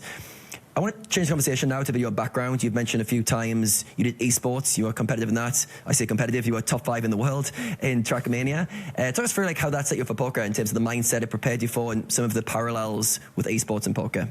I started playing Trackmania in 2009. I was 13 years old and playing on a pretty shoddy Dell laptop that could max out at maybe like 30, 40 frames per second or something. And when you're playing a racing game where muscle memory was obviously intrinsic, but just precision, not having a smooth playing experience was detrimental, to say the least. I enjoyed the game. I picked up a gamepad for it. I think it was maybe Christmas going into 2010. I got myself a slightly nicer laptop that could run the game at a pretty decent enough standard. But I just became unhealthily obsessed with the game. I'd almost like shun a lot of like social outgoing things as, like a year 9, year 10 kid would do back then. In order just to go home. I'd try and get homework done at school just so I could go home and play this game nonstop. There's clearly something, I think, going on upstairs, I suppose, like mentally with me that I was kind of obsessed with getting good at stuff. Like if I would just put my mind to something, I just wouldn't put it down until I felt like I'd got to an adequate level in that undertaking, And with Trackmania, it was just, incredible amounts of hours. I was just a really, really hard grinder. And I had a period in 2010 that I went from being like relatively novice to basically being the best player in the UK, which was kind of confirmed at the start of 2011. I won the UK Championship when I just turned 15. And back then, the ESL Pro Series, a pretty decent amount of money. I think I won like £500 for winning it, which, wasn't too bad for a little online Trackmania tournament. Wasn't too shabby at all. LP upgrades some of my equipment for sure. Yeah, and I think a lot of the parallels, just touching on that, kind of it went on from there. I took a little break from Trackmania. I played StarCraft for a while. I was Grandmaster in StarCraft in the beta season of Heart of the Swarm. I used to play against there is a German poker pro, CPU, Chris Poots. He's one of WBT. He was a Protoss Grandmaster in StarCraft 2. I used to play against him. But I used to play against like a young Cyril, who's now maybe like the best player of all time. I used to play against these guys on ladder all the time. We still interact on Twitter every now and then just for a bit of fun. I used to play against some of these guys on there, come up, and they carried on playing StarCraft all the way through. So I had a little break from Trackmania to play StarCraft for a bit. I dabbled in Counter-Strike. I was okay at Counter-Strike. Nothing too great. Did some commentary in Counter-Strike, actually. There was some videos of me commentating on some tournaments with some of the casters that are commentating nowadays. I came back to Trackmania in like 2014, and that's when I hit my heights in Trackmania. Came 5th in the World Championship in 2014. When I went to university, my head was turned by poker. I was actually playing my best Trackmania. I think that year I could have potentially gone even further. I felt like I was potentially playing like a top 3 level in 2015. I was like right up there for sure. I pretty much quit my peak because my head had been turned once I got to university and I entered Poker Society. I was like, oh, this is something new. I can use the one, and this is what I was going to touch on actually. I can use the skills that I've learned in Trackmania in terms of like, there's a lot of pattern recognition in Trackmania that kind of correlates in a weird way with poker in terms of like, there is just things in my head that I like if I'm, because I'm executing the strategy in Trackmania. Like I've practiced this track. There'll be a set of tracks that I've practiced for 17 hours, and it's all about just executing that strategy. Which will obviously manifest itself in a racing line. But like I know what I'm going to do. I know obviously this hand-eye coordination involved is a bit different. Don't get me wrong, but in my mind I've mapped out something. Like this is how I'm going to execute this line on this track. This is how I'm going to get within tenths of a world record consistently, lap in, lap out. It takes you need to know what you're doing. You need to know your timings, exactly what you're doing. And there's a lot of that in poker that does translate more than people would think. Like, no, I think this is why just tied into this when I started doing so much GTO training, drilling, was I managed to build a map. Like this is how I play a single race pot. I should range bet all these boards. on this turn, I use this sizing. On that turn, I use this sizing. And with this part of my range, that part of my range. Once I could start see the game in that way, I think everything changed because it was there was a big correlation between that and what I'd learned in esports, you know? And once I'd started seeing the game in that way, I think that's when everything changed because I could then kind of synchronize the skills I'd learned, as you'd mentioned, into a card game that on its surface level is very different, but there are lots of things underneath that surface. For one, number one, like I said, the obsession part, that helps a lot. Being able to just single-mindedly do something is huge because a lot of people just don't have the capability to do that. But secondly, just being able to like allow my brain to make sense of how this might happen, something that makes sense to me, you know, in terms of like how I think. Just be able to do that was massive for sure. Yeah, so you mentioned the obsession and the pattern recognition, then being like traits you learned through your esports, which set you up for poker. I think another one as well, which is probably helped set you up well, is the belief in yourself. Like having success to be top 5 in the world as a 13, 14-year-old in a game and to learn that game from kind of the ground up. No like pre-hidden talents, maybe some talents, but not overly many. And I think it instills a belief that, wait a second, if I dedicate time and energy to something, I can get good at it. Because I feel like a lot of poker players, they're fighting the internal battle of, can I get good at this? Can I learn this game? Can I become a high-stakes player? So for you, from the off, do you feel like when you started playing poker more seriously, did you set high expectations? Did you feel like you could be top 5 in the world in poker the same way you were in Trackmania? Absolutely. And obviously, I think going all the way back to when we talked about insecurity and the need for validation that the players go through, you know, as like, you know, as part of their cycle of growth. I think a lot of that also, you know, like when I had that score we talked about earlier, a lot of that was also tied in with this idea that I came into poker with my expectations high. Like I'd come from quite significant success in a game where in my mind, I thought I saw a lot of people working in poker and was like, it doesn't feel like they work nearly as hard as I did in Trackmania for like, they have far more material gain for somewhat less effort. Like in Trackmania, I mean, I'm so happy for them nowadays, just a little aside. They now are part of the Esports World Cup and, you know, they're now playing for life-changing amounts of prize money for the first time. And many of the guys that I used to be on the team with, that I'm still very close with, they're now in some of the biggest esports teams in the world, you know, and getting paid 5-figure salaries. So it's and the viewership's obviously ballooned with the new iteration of the game. Like they're finally getting their just desserts for like how long that they've been at it for. A bunch of them are like my age, you know, like, and they're finally, you know, being able to actually step away from the jobs that whilst they were playing Trackmania on the side to actually now play Trackmania full time, and that's so cool. Like I'm incredibly, you know, I'm so happy for them that they can do that because they're living the dream that I once had, and I'm so happy. You know, it's good to see people can do it. Like I said, it's a nice thing. It's a beautiful game to watch, but just like. In terms of how, like, just tied into that little thing is like we played so many hours between us all for like the idea of prestige and just like being better than other people. It was so hyper competitive. Trackmania, like the amount of hours we put in together as teams of players, like in the team competitions or individually, for very little material gain. And what I saw in poker when I came in with, you know, the expectations I had is largely because people were making significant amounts of money being quite mediocre at poker, you know?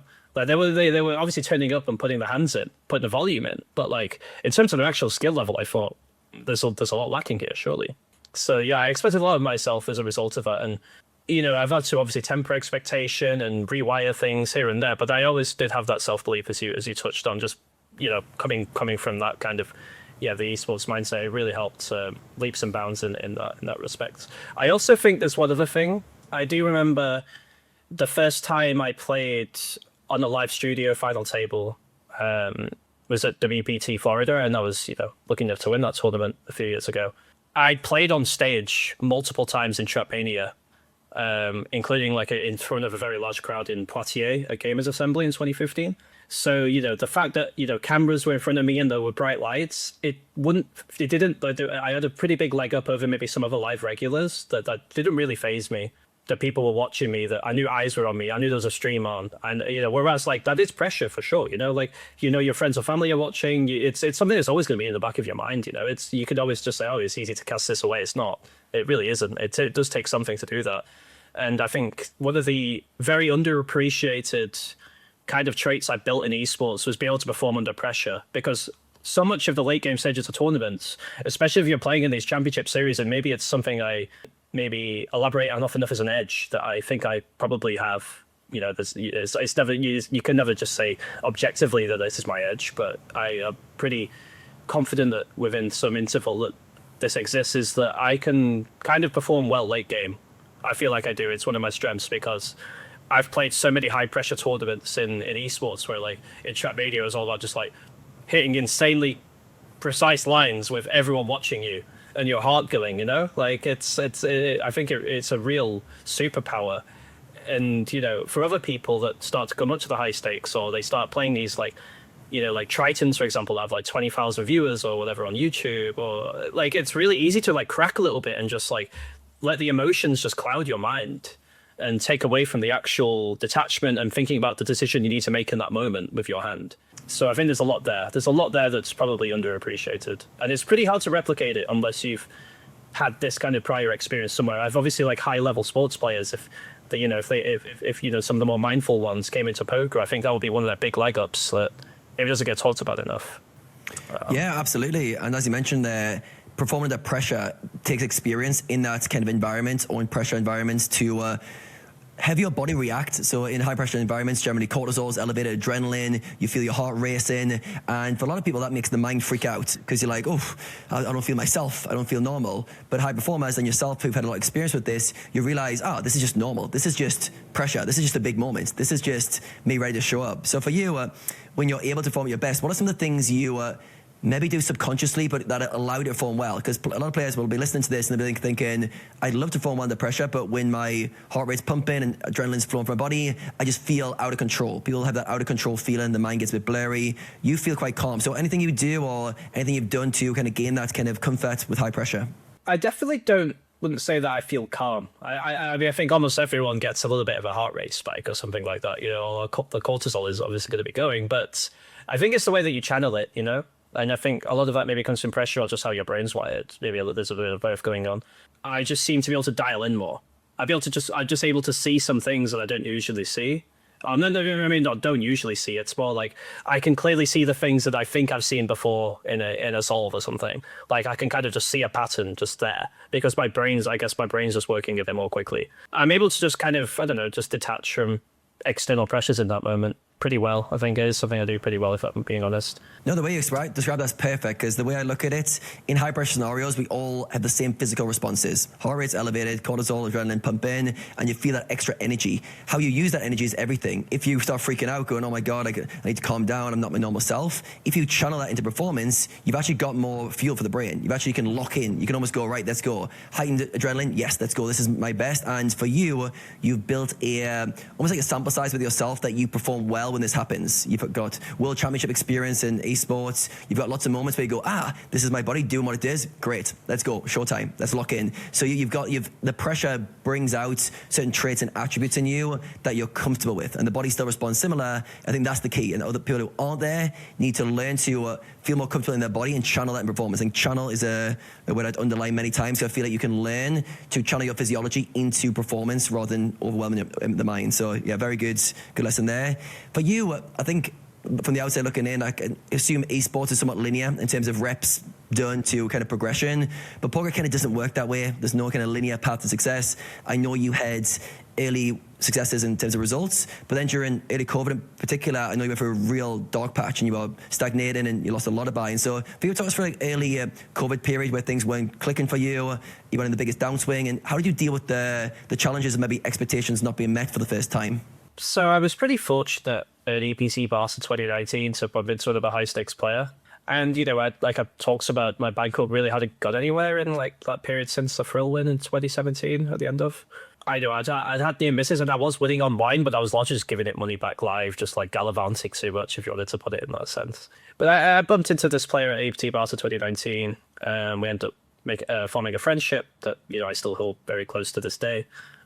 And he ended up backing me from late 2019. We had some early success. We were kind of studying together. He was obviously offering me advice, coaching me, and then we would study together with some of these new tools coming out. So there was some stuff that was novel to both of us, you know, even though he was playing a much higher ABI than me. So that was initially going really well, like end of 2019, early months of 2020. We had multiple profit shops. I was almost ready, actually. I was probably one profit shop from going back on my own again and just selling action to him. And then COVID came. And then everything went crazy. Obviously, we were one of the few industries that had a huge boom from COVID when everything else was shutting down around us. You know, like everyone was being furloughed, people were stuck inside, having to work from home. You know, remote work became such a commonplace thing that's kind of obviously now stuck in our society nowadays, a lot more so than it had prior to the pandemic. But, you know, a lot of people just had a lot of dead time on their hands that they weren't doing much with. And ultimately, that led to, quite naturally, people had an interest in poker, playing a lot more poker in that period. Field sizes ballooned, variance cubed, you know, it was like every day was a Sunday. It was obviously bananas. I think the Stars 530 back then was getting 1,000 runners every day, non-stop, like, which is like unfathomable now. Like GG can still just about do that now, you know, and Stars was doing it day in, day out 6 years ago. 6 years is quite a long time, by the way. It's kind of, time really is flying. But yeah, basically, at that time when I was kind of getting these profit shops and making decent progress and study-wise and, you know, like game understanding-wise, I was playing maybe 80 ABI or something. And it was going pretty well.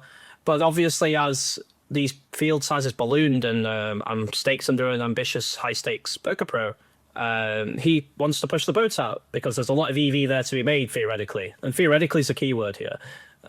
We went up to like 200 ABI, or I did at least, sorry, under his tutelage, and I dropped literally 1,000 buy-ins because of the field sizes and just how variance can manifest itself in tournaments. I think people really underappreciate.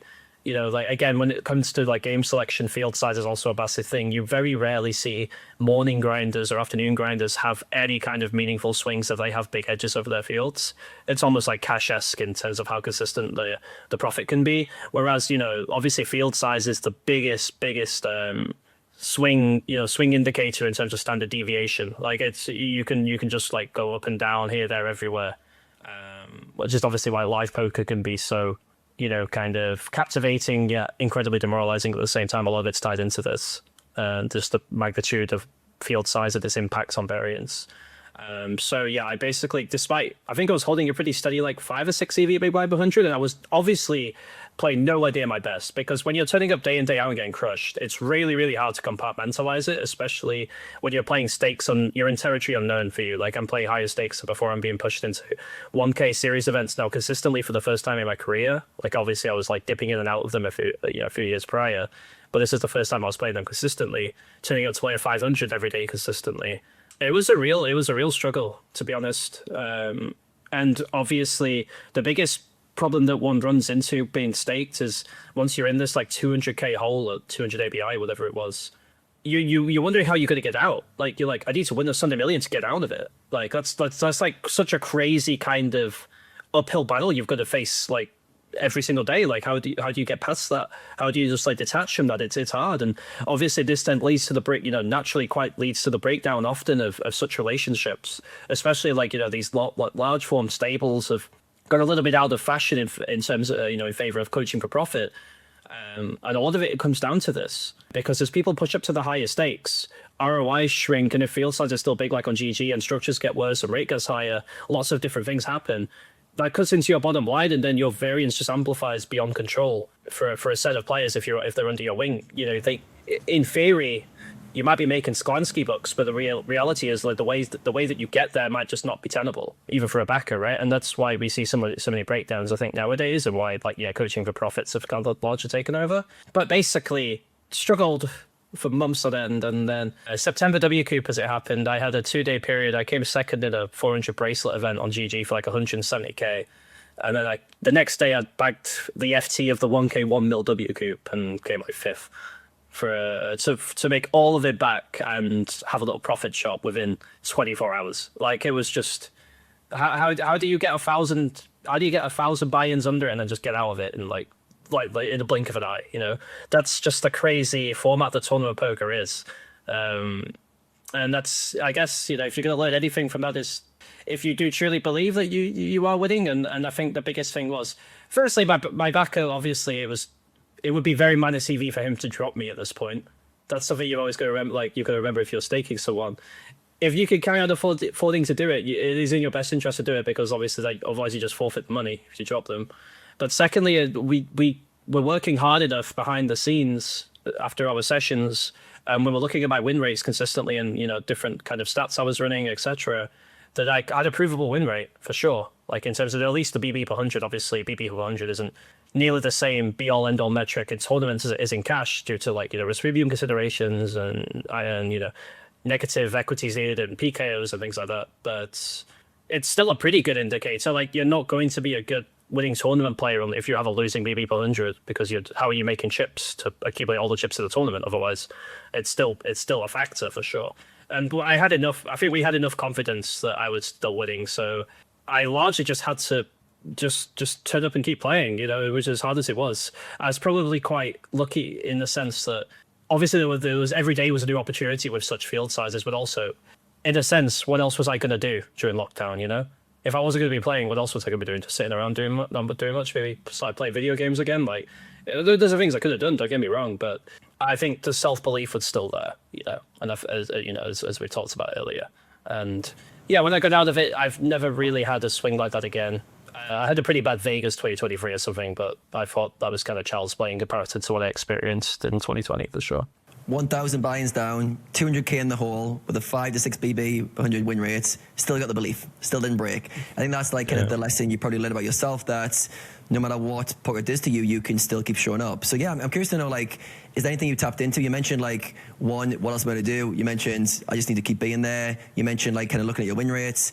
For you, did you feel like you just felt like it was more like a when game of just keep pushing through? Because I feel like some people, well, anyone who gets in this position that you went in, mostly would break. Mostly would go, well, what if it goes 300k, 400, 500? Obviously, there's a back-end deal, so maybe there's going to be some form of get-out card there for yourself. But it must get scary at some point where you're like, how do I ever get out of this if it keeps going? So for yourself, what did you lean into and what did you learn about yourself during that tough patch? I learned that I was capable of just still turning up, you know, even if I was, you know, I wouldn't say that, you know, I was the nicest person to talk to in that period, for sure. Looking back, like, I would be pretty toxic sometimes in Discord chats with people and stuff. Like, I wouldn't say I alienated people, but I could obviously type some things that were the nicest to say sometimes, of course, for sure. But I think deep down, for, like, you know, beyond that, I did still set up believing that this would turn around and it would be a win game for sure. Like, that's all. Like, I think one of there were some other things going on. Like, for one, I dropped out of university to play poker, so there wasn't really much of a like a plan B, you know. Like, my plan B was to take the money that I banked once I'd been dropped and not played poker again, and go back to university and live a comfortable, you know, ish university student life again, and then you know, find a job doing something, you know, whatever that thing is. I have no idea, because I reach that point, but it was something in the back of my mind that I guess that would be the get out card basically at this point, would be to take the money that I banked before this back end deal and then just go and use it to go and study and then find some employment somewhere. Why didn't you? Because 2020, to be honest, I think the fact that everything was, I think it was just such a perfect storm of a situation where, like, at that point in what it would have been like July 2020, for one, obviously it's between years of university at that time, and secondly, I was like, well, sign up to go to university now, it's just gonna be online lectures and seminars and this, that, the other, right? I was like, I'll kind of see it through until things start opening again, and then see where we're at, you know. I think there was a big part of that going on, which is again just butterfly effects of what's going on in the world at that current point. Obviously, that also played into why I was in this situation as it was. It wasn't just like I was purely lucky that nothing was open. Part of the reason I was in such a situation was because nothing was open as well. So like they weren't completely mutually exclusive, you know, happenings. But that was largely it. The fact that I wanted to go and live at university in a different city, move out of my mum's again, because I went back to live with my mum again, having lived away for university, and I wanted to get back to that if I was going to go back and, you know, experience that life again, experience that independence again, and do it that way. And the fact that I couldn't do that physically at the time was probably a bigger factor than I would give credit for, in terms of not just, you know, getting out at that point. But also there was definitely a pretty, like, you know, due to obviously the factors we've talked about, there was definitely this underlying itch, you know, this obsession that I still had of running hands. So, like, I knew there was something there, you know, I knew I could get past this and I could get to a higher level than I'd been to before. and this was something that I could get past. And obviously, my backer, who I could speak all the nice things in the world about, he was also just like, whenever on calls, he would always just, partly because, of course, he wants to make his money back, but secondly, because we're friends, and he truly believed in me being able to make it. And that was a big help too, of course. Like, you need someone in your corner that you're working with like that if you're in such a situation, I think, because otherwise it can be so easy just to lose your mind. Whereas at least with him, he having been there and done that already, and been through such trials and tribulations, at least he had my corner and was like, Andy, you can do this. Like, you can do this. I know that you can do this as well. Like the lot of interception going on there, but the point remains for sure. That was invaluable for sure. Yeah, absolutely. Yeah, sounds like a great backer. You need that backer who, one, supports you financially through it all, but also has that belief in you, and maybe your belief in yourself is doubting, and go, look, we're in it for the long haul. We've got this, like as a team, and approaching it together. I think sometimes being a poker player can be very lonely, especially when you're that far in the hole. He could easily be putting stress on you and pressure on you, going, look, like this is building. When you're going to pay me back? So yeah, to have that kind of relationship with your backer throughout the tough time sounds really invaluable. Throughout the month of May, CoinPoker is hosting their Poker Masters series, a huge tournament series with over 25 million in guarantees to be won. Closing off the series with the main event, which has a 2.5 million guaranteed. World Poker Masters. You mentioned a few times the key skill of perspective for you. What are some of the perspectives you rely on most? So when I think of perspective, I think of like a lens you see life through. It can be like zoomed out, zoomed in. For you, in terms of the perspectives you have that help you throughout your day and throughout your poker career, any perspectives that come to mind that you've shifted or you've learned through poker? A lot of it is just kind of comes from maybe like stuff in my personal life. I was a very kind of talented academic, if you wanted to put it in that sense. I did very well at secondary school level. I was going to a kind of a private school and wasn't paying any fees to go because I didn't really come from money or anything like that. So, I was a very talented academic who I guess, like, I kind of felt like, to be fair, I kind of could have done almost anything I wanted to do, I think, mostly, to be honest, being quite frank with myself. But that kind of all derailed in my late teenage years after a personal tragedy. And I think, I managed to kind of get myself back into somewhat of a gear enough to get myself to university in some capacity. This is all obviously aside from the Trackmania stuff, but yeah, there was stuff going on in my family life that wasn't ideal. And I had to kind of pick myself up again. And I went to I got myself to university studying something I really enjoyed, which was history. I wasn't quite in the place that I'd thought I would be, a few years prior, but at least I was going somewhere, I'd made some progress with the dark place I was in at like 16, 17 years old. And then I think discovering poker at that point, because I had never played poker, basically. My mum used to play poker during the poker boom, and I'd watch her play a little bit, and this, that, the other. And kind of, I probably did vaguely show an interest, but I was more taken by video games at this point as a kid. But just like discovering poker at that point through Twitch was a big thing. I just watched, like when Counter-Strike pros would host Jason Summerfield, for example. That coupled with just signing up for Bug Society at Freshers Fair when I went to Swansea, it was. That was big, like, because then I'd found an outlet for everything that I've been looking for. Like I knew I kind of built an idea subconsciously of what my skills were, like even if I hadn't really talked about it aloud with people so much. I kind of knew where my strengths lay because of what I'd done in video games. And then as a result of that, just finding this game where I could, channel that and express myself, I guess, to an extent, was just, for me, a get out of jail free card for my life, in a sense. Like, I found a way that I could turn my life into something where I kind of felt like up to that point, it had been pretty rocky. And just kind of looking back and especially after I'd gone through this rough patch in 2020, but just this entire journey over a decade, just kind of looking at it, it's just the gratitude I have for like what poker has given me is just how I keep perspective now. Like, because it's like, I don't know where I'd be if I didn't have poker, and that's just being quite frank. Like, it's, it's not like I gave up some talented internship at a trading firm or something. You hear a lot of stories like that. And obviously these people clearly have the skills and the wherewithal to make it in poker. But I think when your backing is against the wall, And, poker's there to lend you a helping hand, which is, maybe there are better ways to phrase that.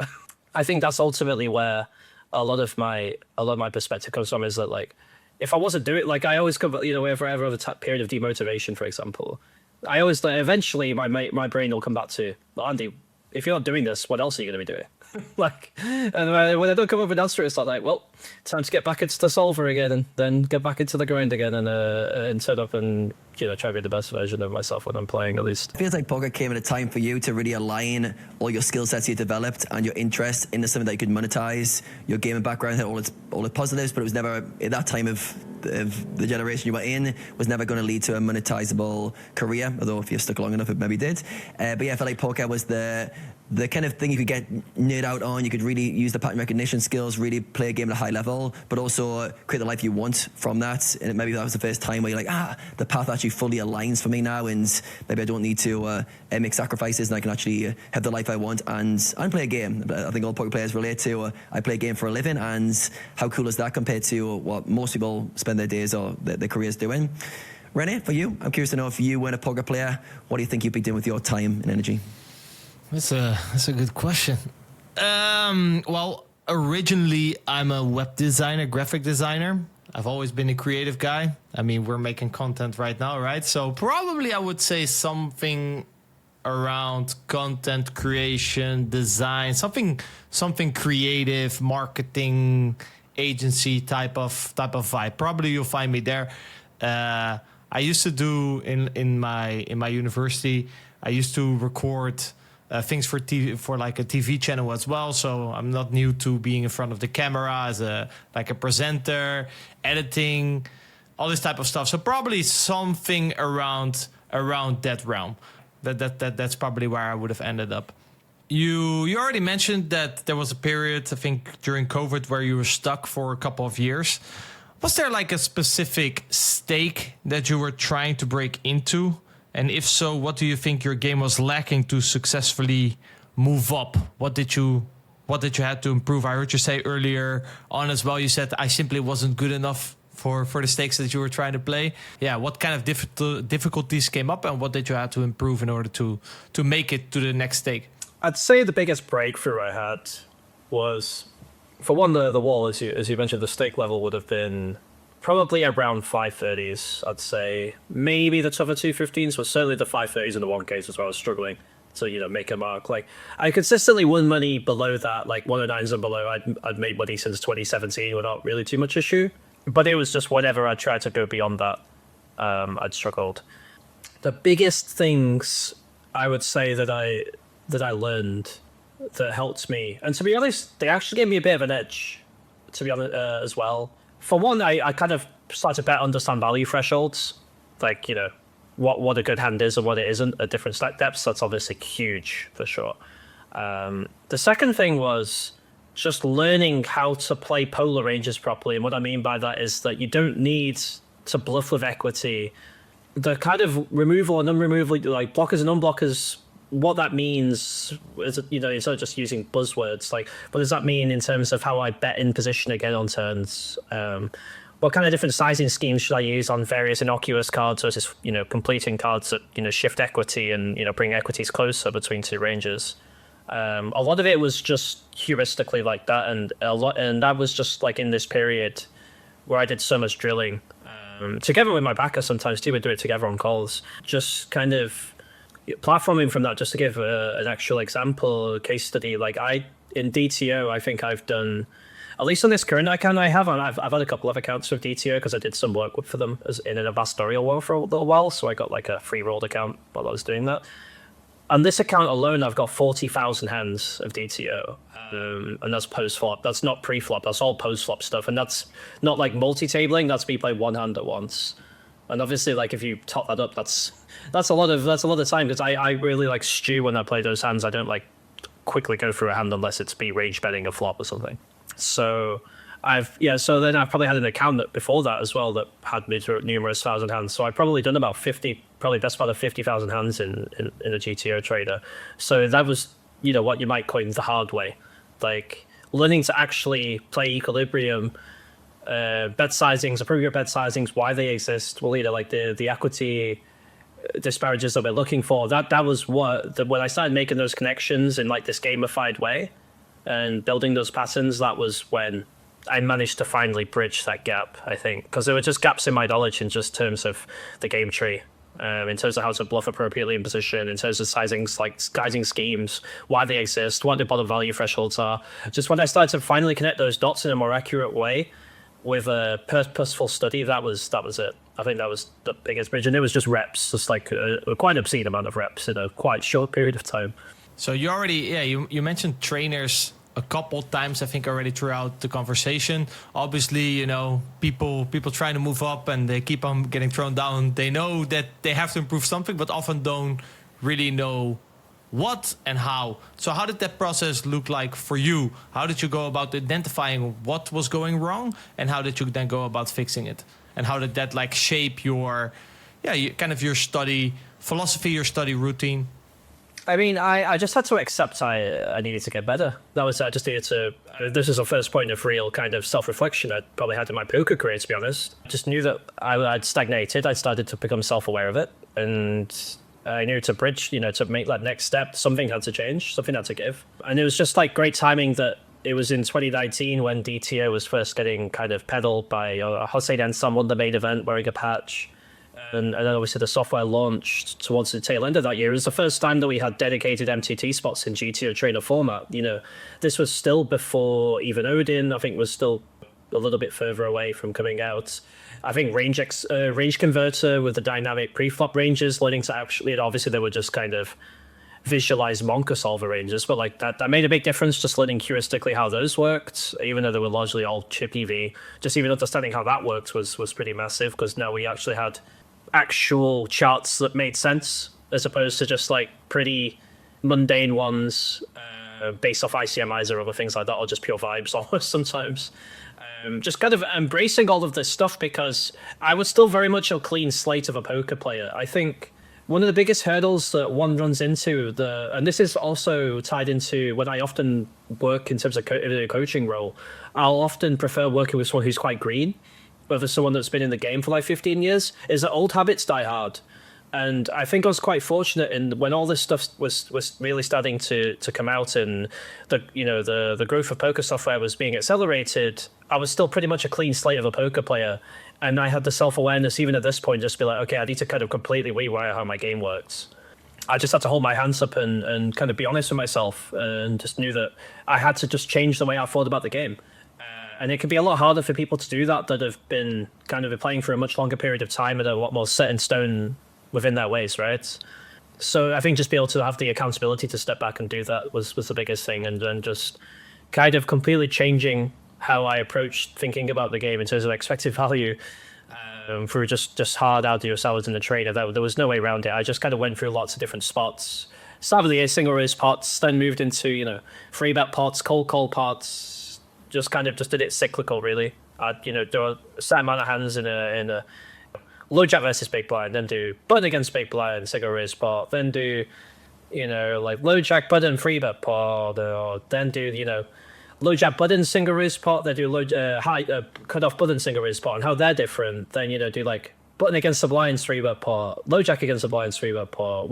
How different is a small blind against the small blind three bet versus a big blind three bet, and then just lots of just thinking about how the ranges worked and how that would influence, frequencies at which we bet, sizings we use, what kind of hands we check and why we check them, all of that. I just try and answer all of those different questions as I approach this spot. But I'd always usually take it in isolation. I wouldn't just like, sometimes when people do trainers, they'll play like I don't know, I don't really drill and whiz, but like you could use like a random mode or something and then just get lots of different spots thrown at you. And that can be okay for an MTT warm-up.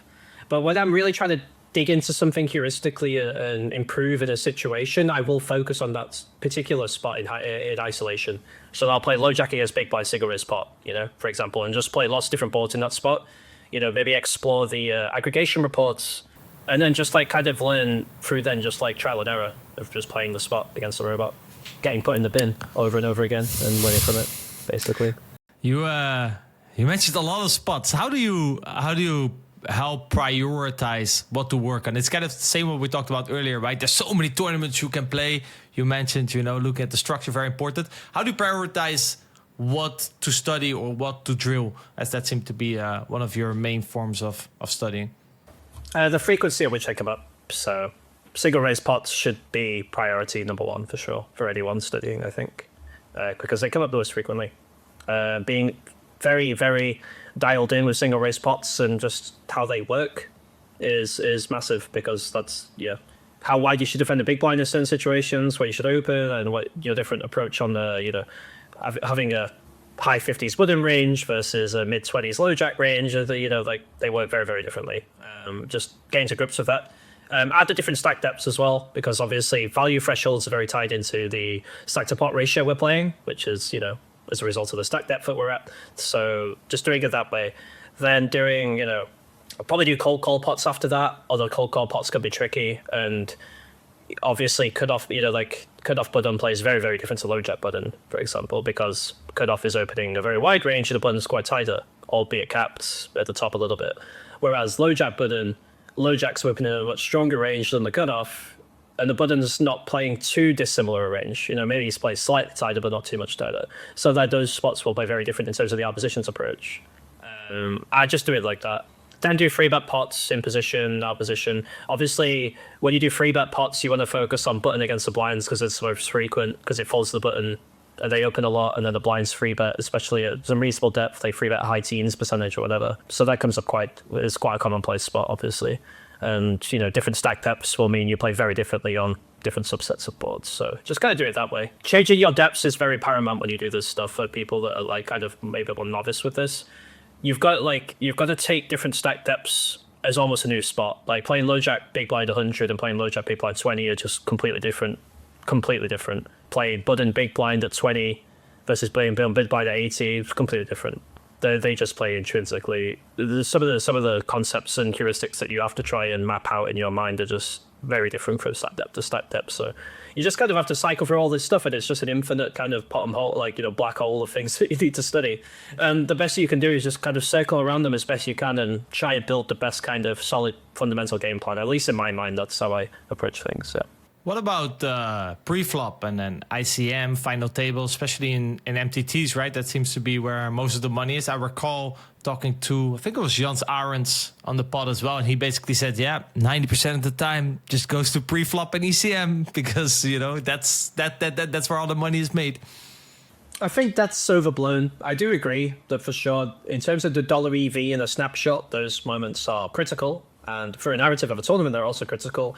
But I think to get yourself to the late game situations that you want to be in as much as you want to be there, you need to have done well in the early game and the mid game generally. You could obviously max late register a tournament for its dollar EV value and then just kind of trudge along pre-flop to get yourself to the end game.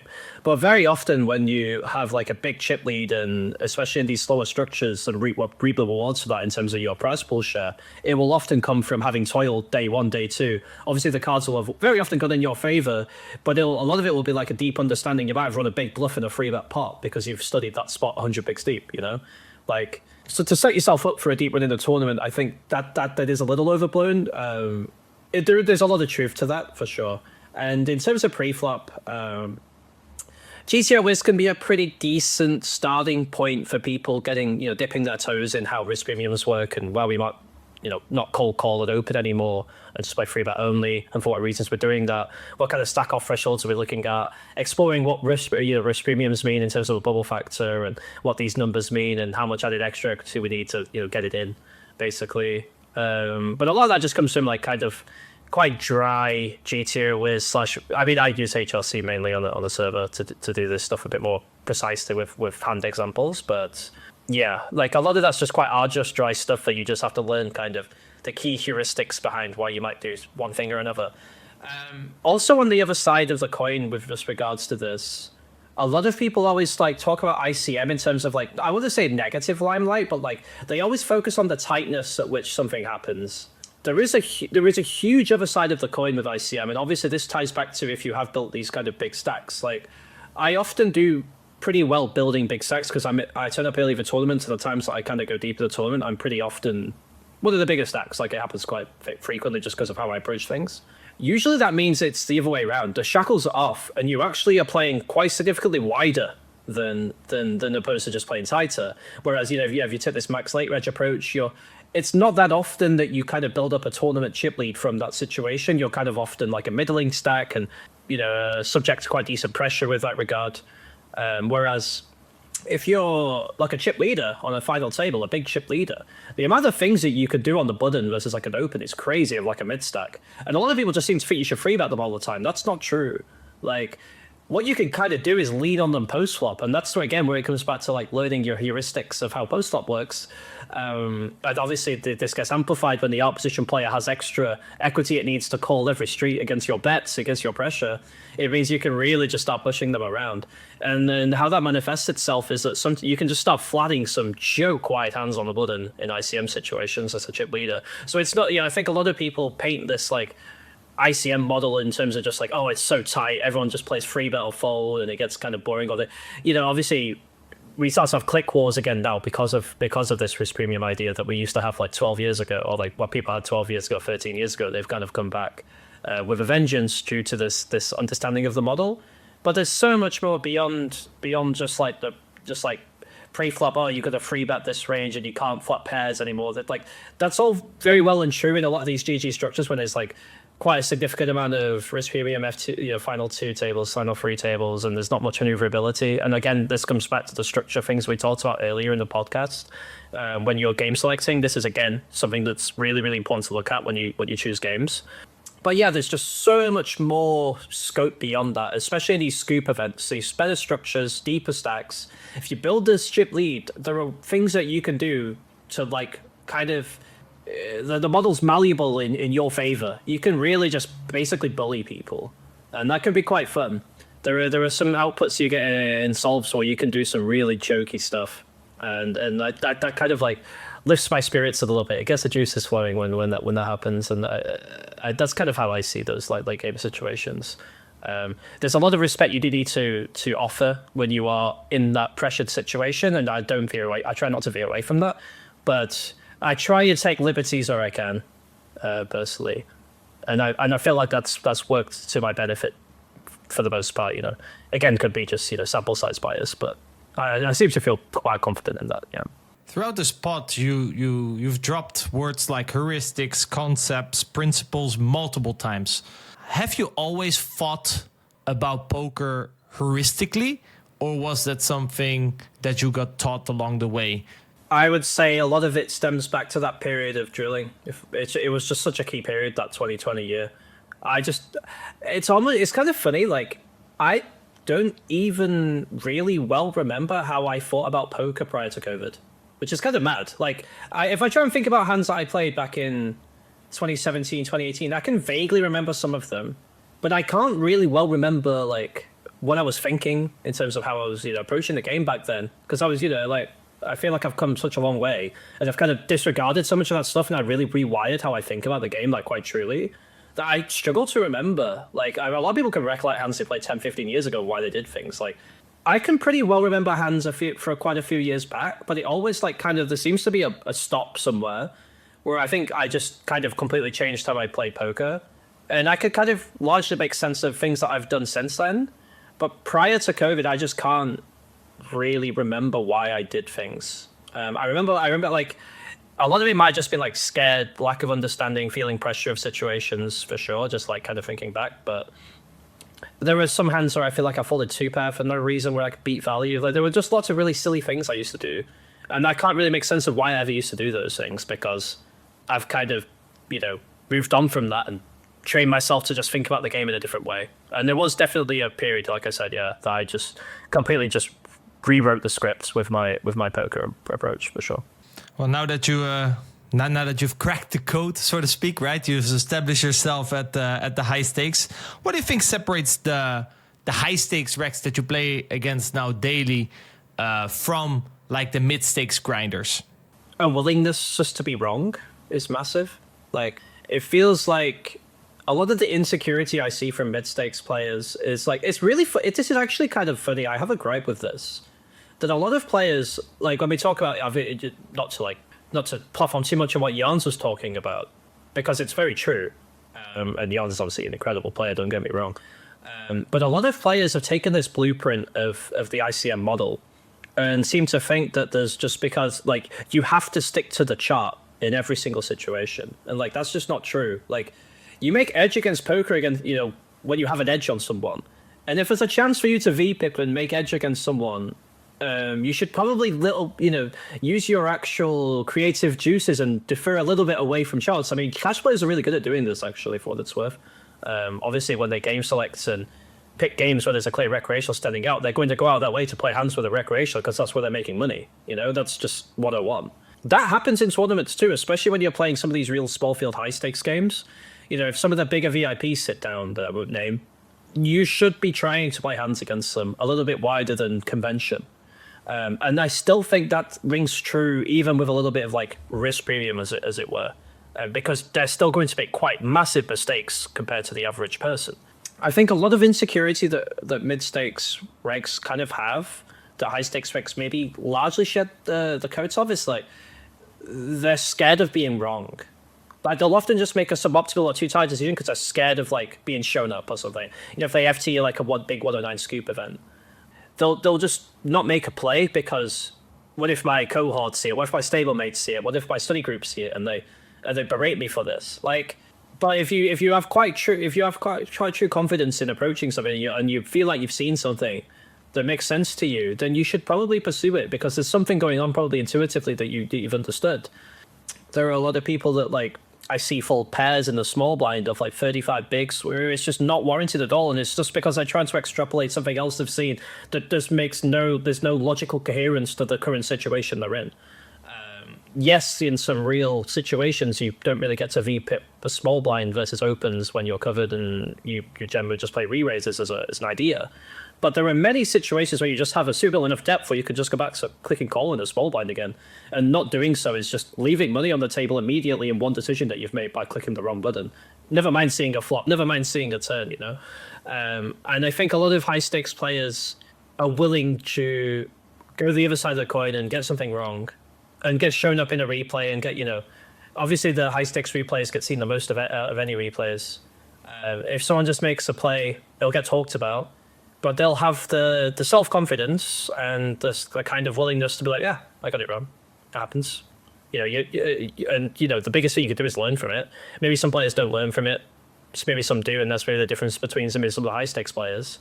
But at least I think all the high stakes players of common trait will be willing to push the boat out a little bit somewhere. They might play very conventionally. Some of them might push the boat out in many different ways and shapes and forms. And I think that's, I could name different players that play different, that play in very different ways in my pool. But there'll be somewhere in their game where they'll be willing to do something, and then like push the edge a little bit, like just like make a decision that other players might not in the lower stakes, and then be willing to be, if it's wrong, it's wrong kind of thing. If it's a punt, it's a punt, basically.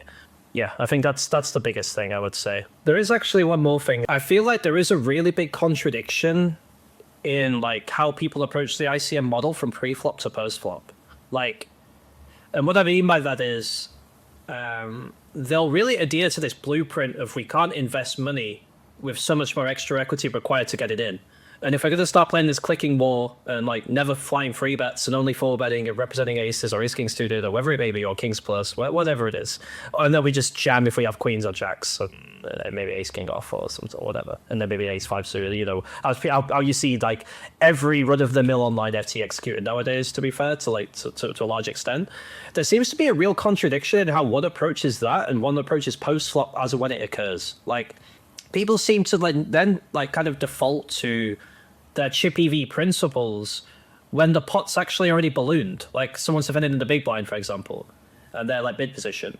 Like I see the amount of pots that I see to where there's so much money goes in, and I'm just kind of like, well, it doesn't really make sense to me why you're playing such a cagey pre-flop style where the entire idea is that you're kind of giving up big blind 100 chip EV in order to preserve your dollar stack value, right? That's the entire principle of why we're playing like this pre-flop. Just to preserve our share of the price pool at the snapshot. That is what the ICM model is at its core. It doesn't then make sense to me. It doesn't sit right with me that so many people then just go ahead and put so much money in post flop, like, and try and drag out play over multiple streets where equity shifts so much.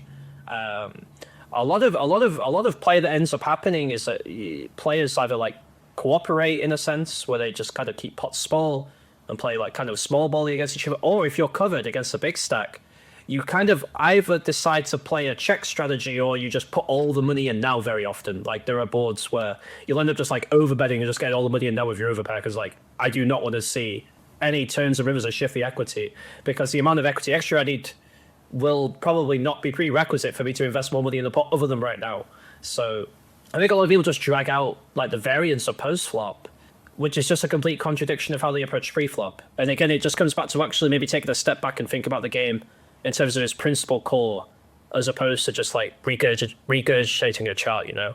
And I think that's, again, I think high stakes players, especially the ones that I kind of like work with, are far more accomplished at doing that than the average mid stakes player. And I think that's, again, a huge thing for sure.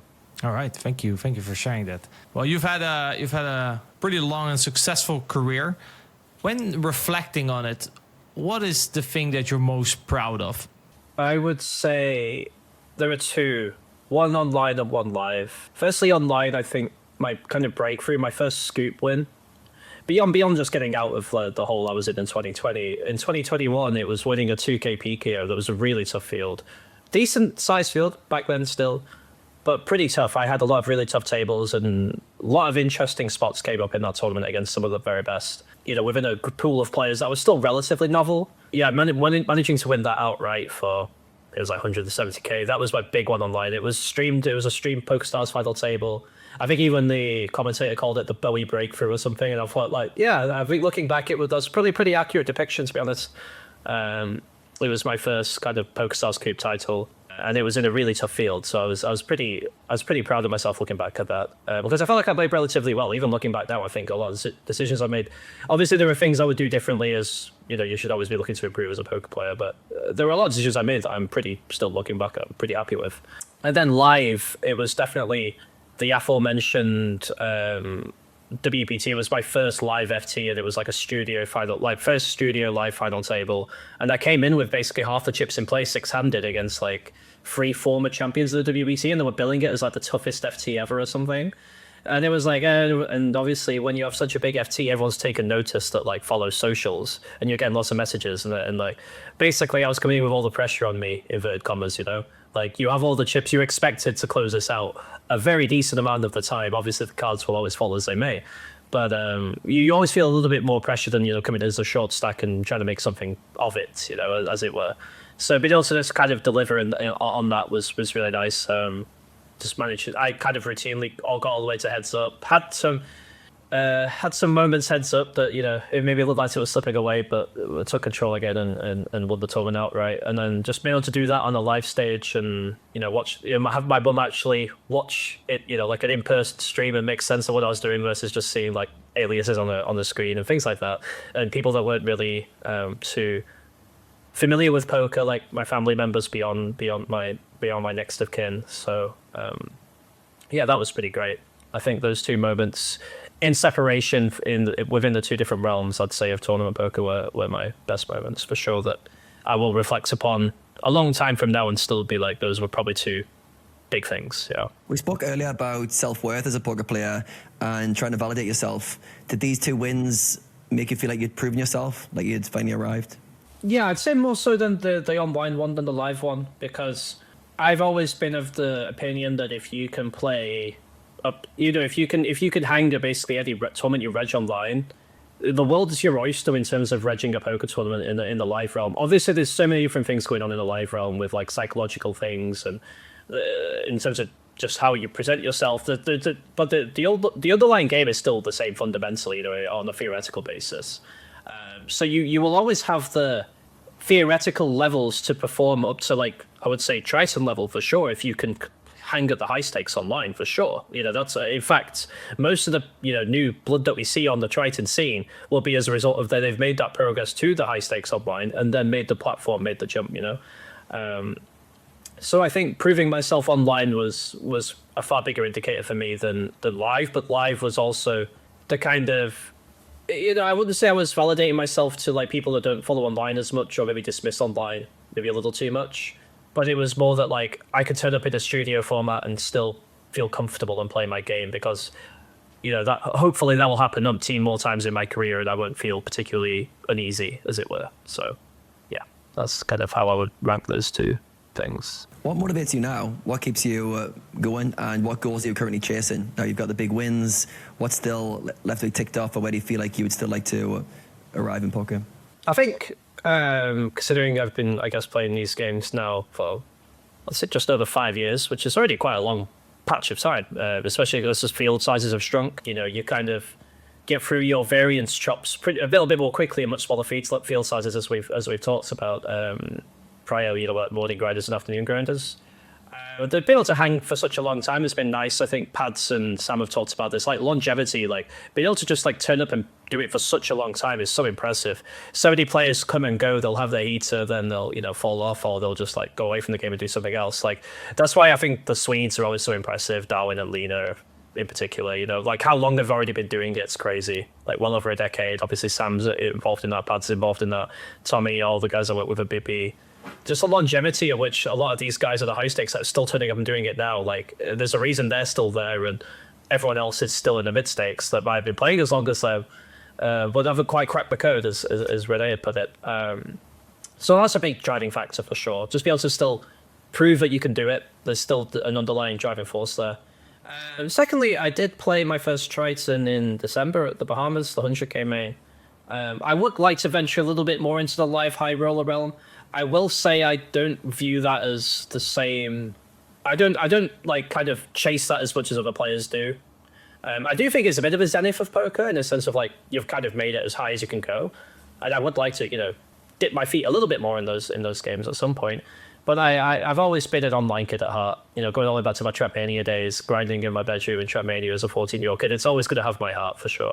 And I don't feel like I need to prove myself playing the highest stakes in the world day in day out when I do it online. Like I don't need to go and play every single 100k live. If I'm at a live stop and I can just go into 100k and sell my action and every people will buy it, that's already validation enough for me that I'm there.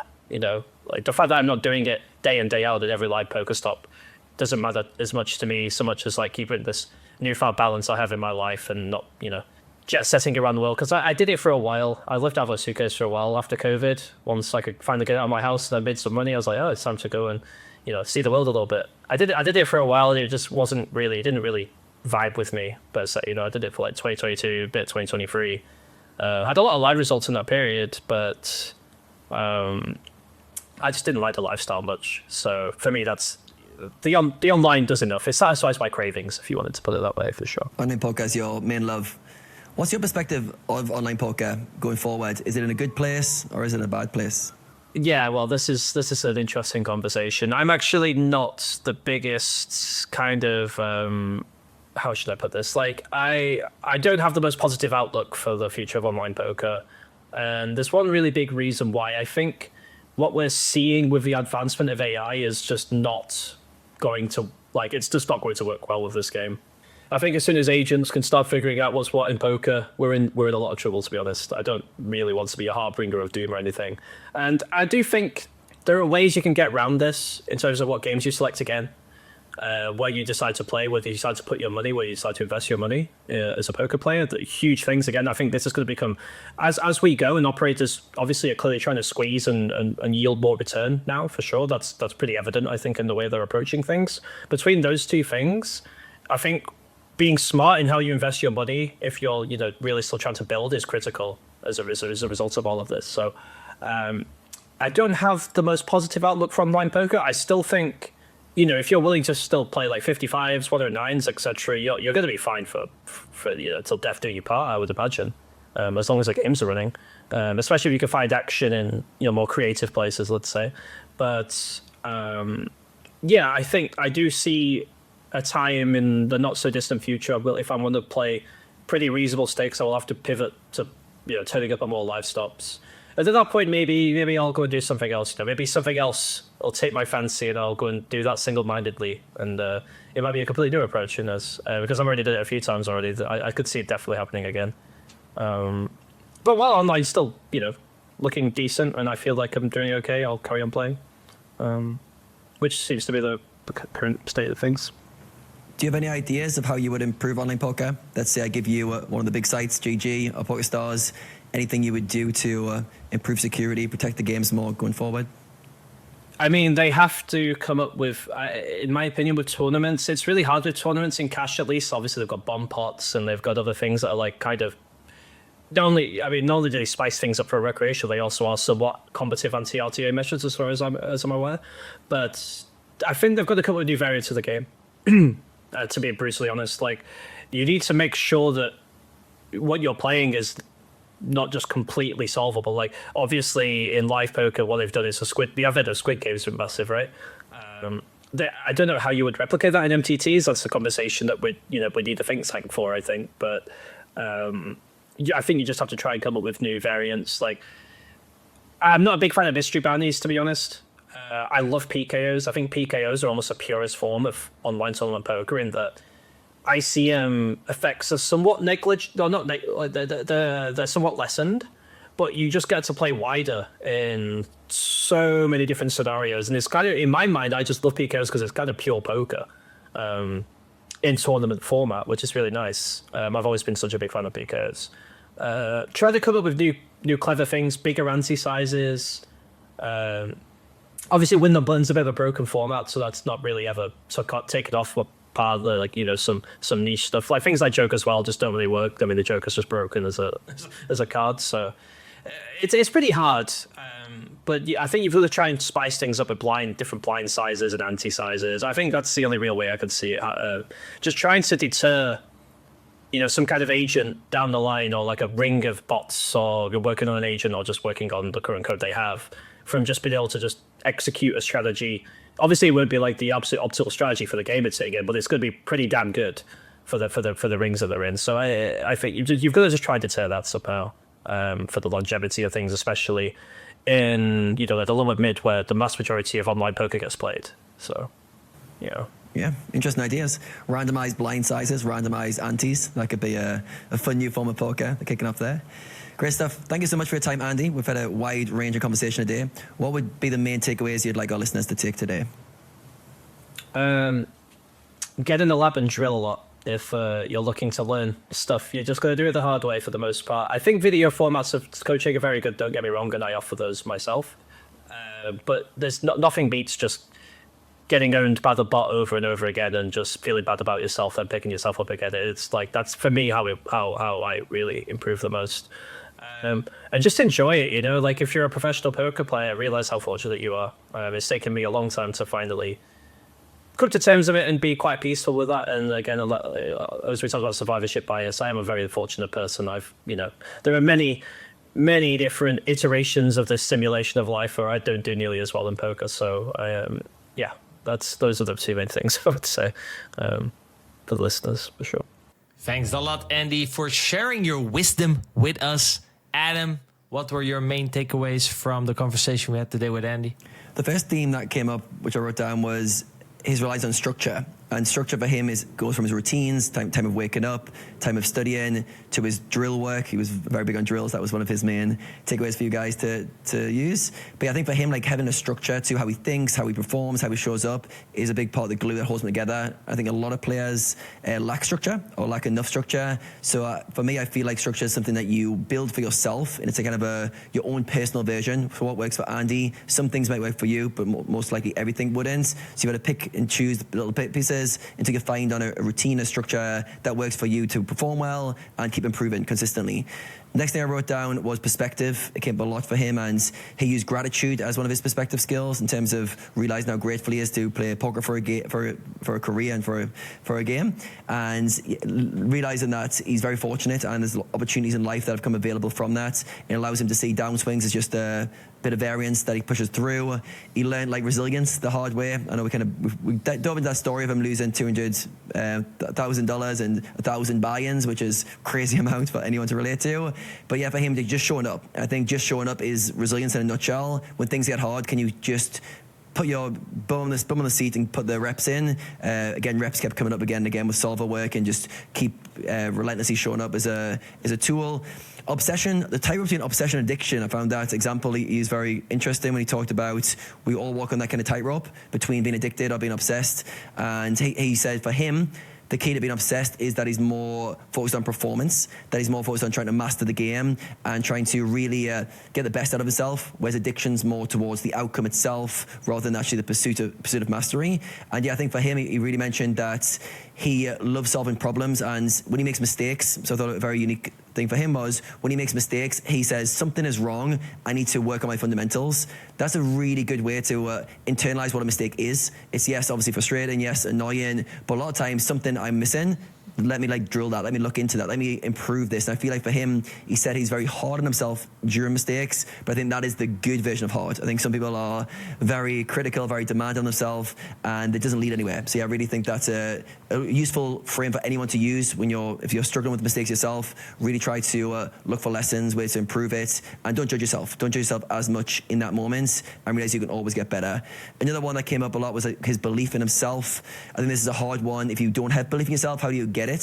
For him, it was from obviously his esports background, and he believed himself from day one that he would get to the top. But I feel like you can instill belief through action. If you keep showing up, keep doing the work, keep proving to yourself over and over, I will not give up and I can get better over time, belief builds. So for him, he built his belief before poker and then used that kind of belief system in poker. Most of you listening and watching will have to build belief in poker. Maybe you haven't got a track record of being number 5 in the world at esports, so you need to prove to yourself you can do this. And you do that through action, through improving, and through the hard work that Andy showed he's done as well. How about you, René? What are the main takeaways you wrote down? Yeah, actually, on topic of that belief, I think belief that's solidified, right? That's not easily broken down. I think that's very important. And when you talked about mistakes, realize that mistakes are part of every player, right? I think the problem is when people make mistakes, they blow it out of proportion. They think, oh fuck, I suck at poker, or I'm not good at this thing. Listen, sometimes you have a bad session, and that happens, right? It doesn't mean that you're a bad poker player. It means that you're still a good poker player, but you just had a bad session, or, you just made a mistake. Funny thing that he also mentioned, to tap into that, he said distribution of the deck. You have to realize that some sessions, you just get thrown into spots that are very weird, and you might start doubting yourself, but the distribution of today's session was just that you were dealt very niche spots or very complicated situations. So it's very easy to judge yourself over one session. But I think in order to maintain belief, you have to kind of zoom out and understand that, on a smaller scale, on the micro, sometimes mistakes happen. Sometimes you play poorly, or like you said, you just got bad distribution of the deck. He talked also about, I really liked everything was around focusing on quality, right? So he could really think deeply instead of just going through the motion and clicking buttons. He mentioned, people just think or don't think, and therefore they just act quickly and simplify a spot, or they RNG it. Well, actually, it requires way more deep thinking. That's what he liked about poker, right? He talked a little bit about touching then on things like timing and sizing. This whole realm that can open up if you're willing to look at it. And that's part of what keeps poker fun. Also, tying into that, the focus on quality, the way he selects which tournaments to play, right? He said people should focus way more on structure, because structure is a very big determinant of the EV, right? He said, well, simply if you're allowed to play more hands in the tournament due to a better structure, there's more opportunities to kind of translate your edge into EV. So big guarantees, shiny objects. I know GG does a good job with that, but from what I heard, the structures are usually faster, shallower. Also, in terms of how that changes your approach, because, for example, I remember when we talked with Jans, who plays more of this faster structure, shallower stacks, he was way more focused on pre-flop and ICM. Maybe, I'm not really sure, maybe he does also a lot of late ragging. That's a strategy MTT players use a lot as well. They kind of max late rag. And then you have to indeed be very good at pre-flop, ICM, and then mainly from pressure, where he talked about, okay, people talk a lot about the restrictions that ICM puts on you and how touchy you have to be. But since he usually picks structures that are deeper, and he always starts from the beginning, therefore he more often has a bigger stack, right? That's something that he mentioned as well. He said, no, you should study also these other spots, because they allow you to get to the end game more often, and often with a bigger stack. And therefore he looked at ICM more as from the positive end, look at all these things that I can now do, because he usually gets himself at later stages more proportionally more often with a bigger stack, because he starts from the beginning, and that's a part of a game that he put more time in. So that's I thought an interesting philosophy, right? That's a bit different from the rest. I actually liked one more as well that I could strongly resonate with. I think you asked him, like, why didn't you quit? And he said, yeah, there was not really a plan B. It kind of comes into the concept, I think they call it like burn your boats, right? Where plan A, basically plan B is plan A. There is no plan B. That's kind of a situation that I found myself in. And I feel like when your back is against the wall and there's no plan B and you just gotta have to make that work, at some point you become so resourceful, and that's when you really start to think about solutions, when quitting is no longer an option. And that's when, the biggest growth can happen. It seemed like that was the case for him. That was definitely the case for me as well. And last but not least, I think you already mentioned it as well, drilling your ass off. Oh, actually one more. So not really last but not least, willingness to be wrong. I think that's what I wrote this down. I think this was a key heuristic of high stakes poker players, right? He said they're willing to just go with the flow, right? Go with their intuition.